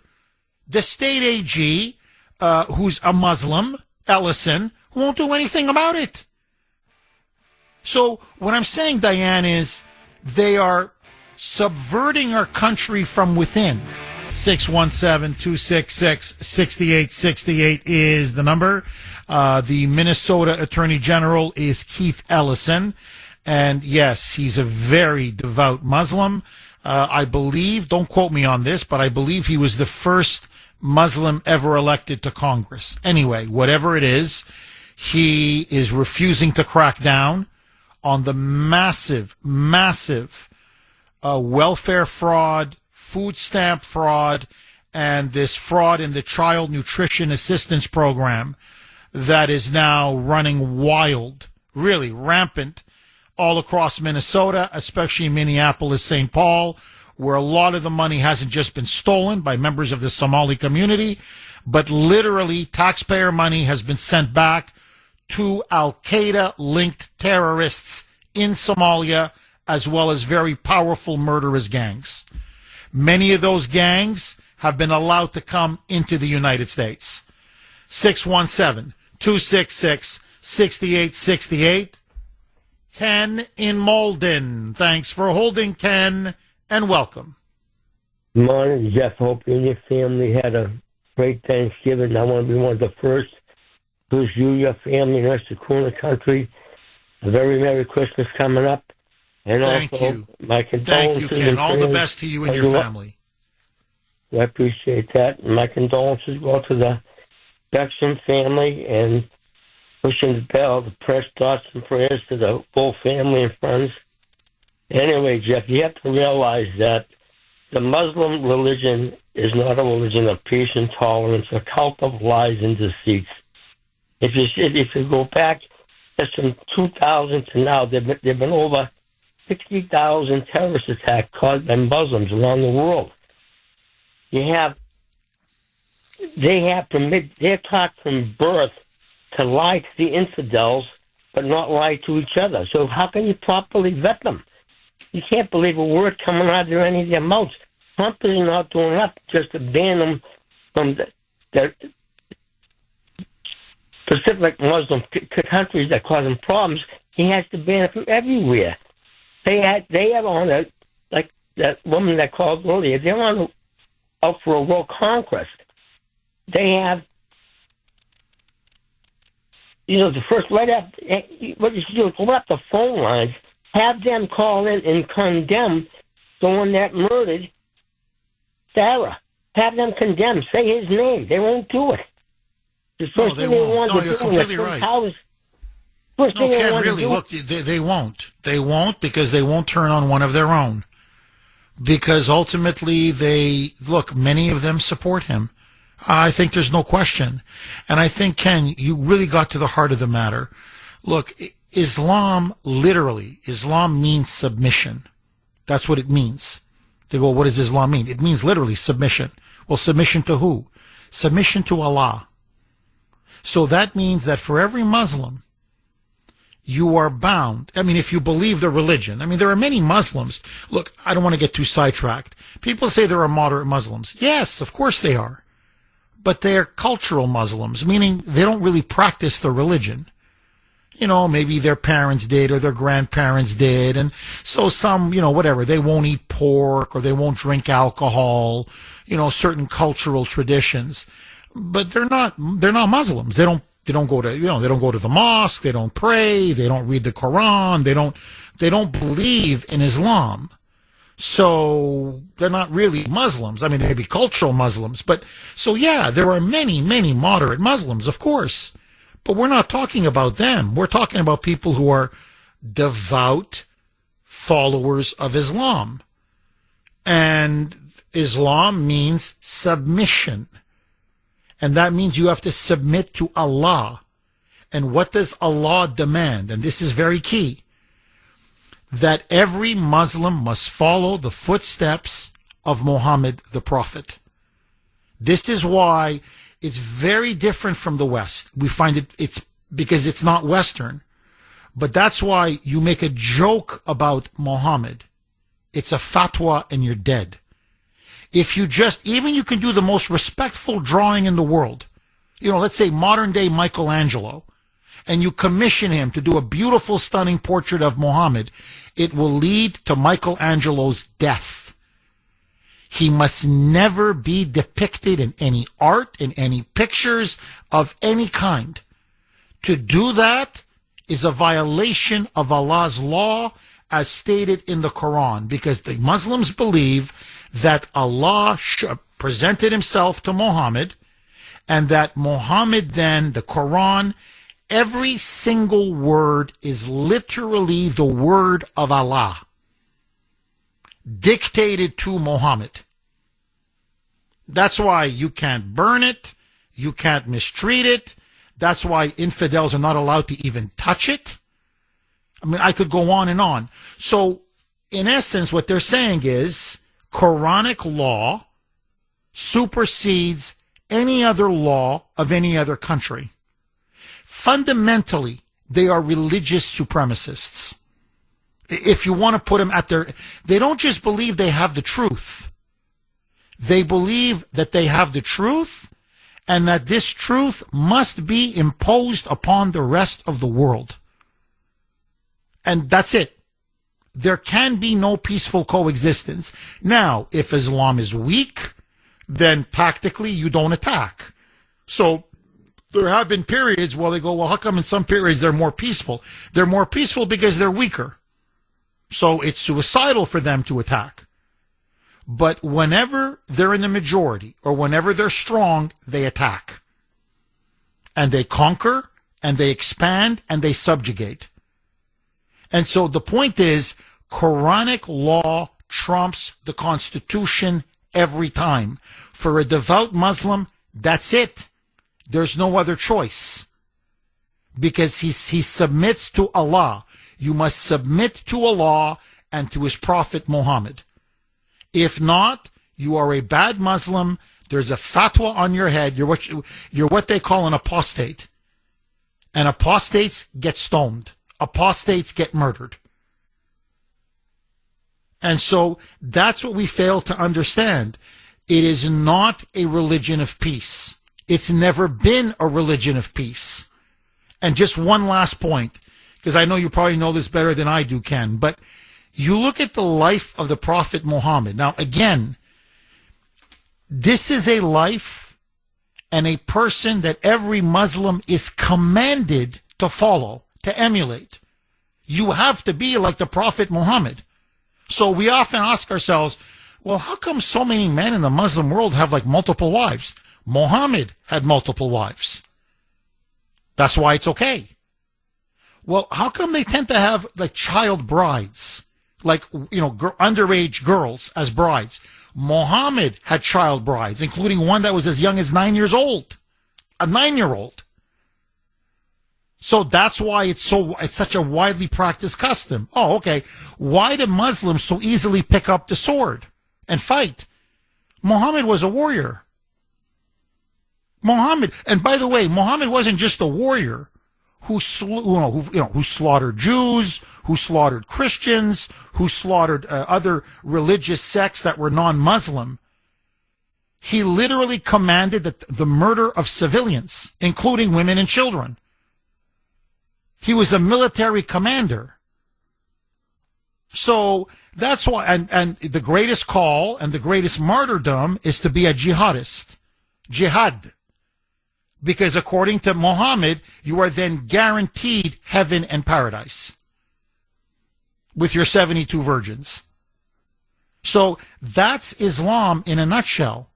So it's not a religion of peace. It's never been a religion of peace. And ultimately, it doesn't want to coexist with other faiths. It may do so for tactical reasons. But ultimately, you talk to a Muslim scholar and they'll tell you there's only one faith, and that's the Islamic faith.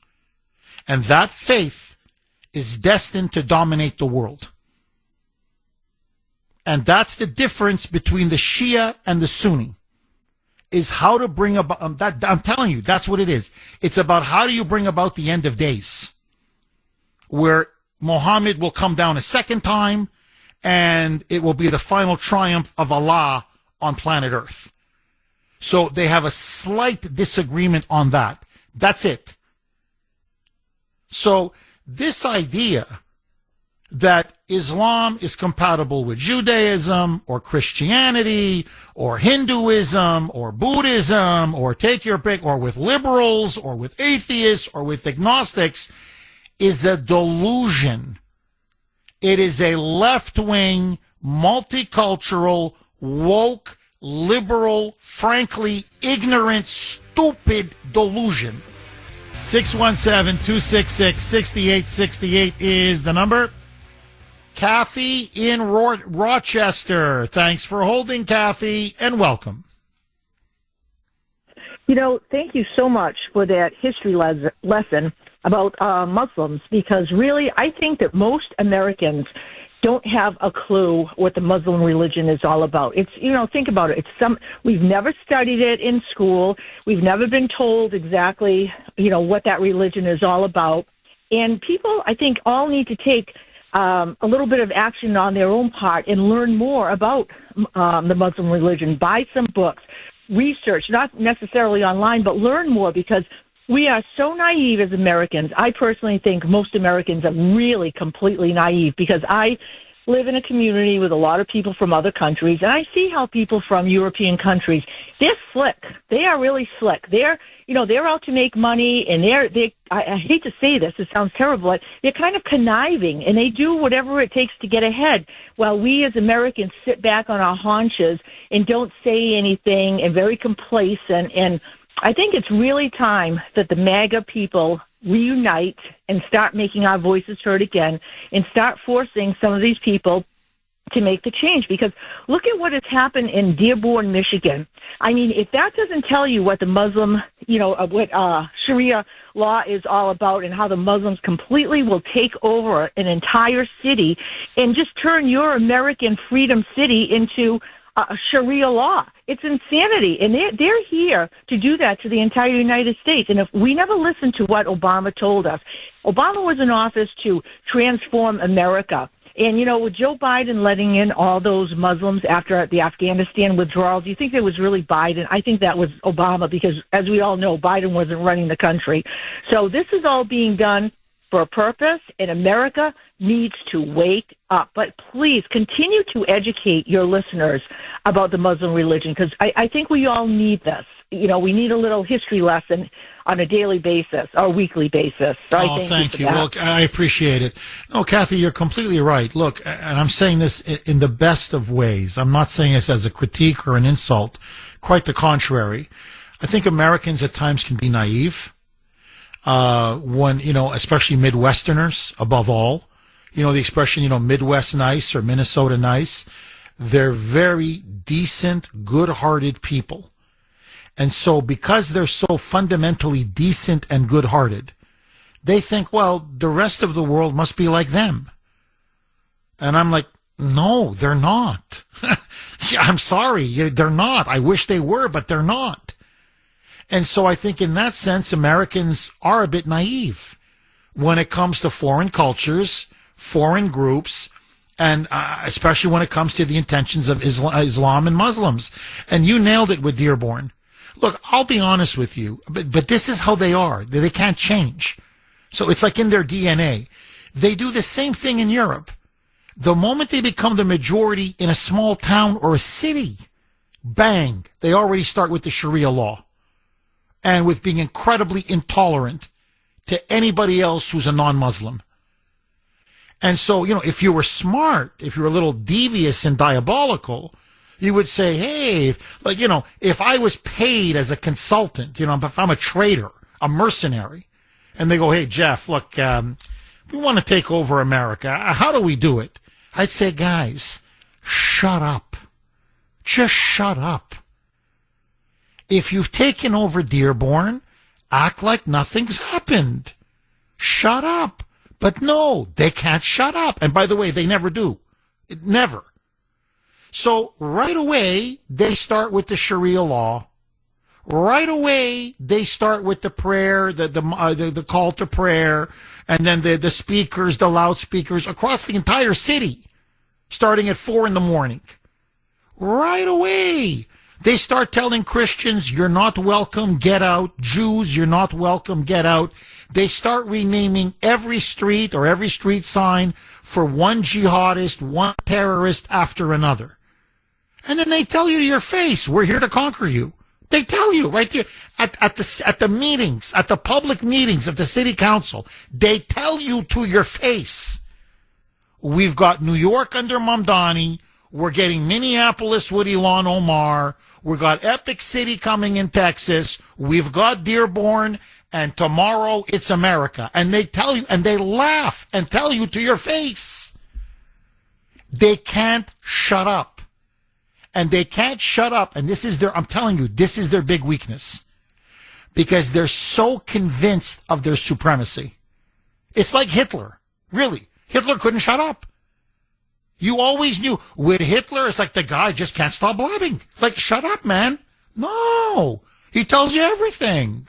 He can't help himself. That's what it is when you're dealing with fanatics. They always show you who they are. They can't help it. And so you're right, Kathy. If Americans would just a little bit educate themselves on what Islam really has done and what its intentions and plans are for the future, for this country and the West, nobody would let him in. But now we got a problem because we have let him in, and we've let him in now by the millions.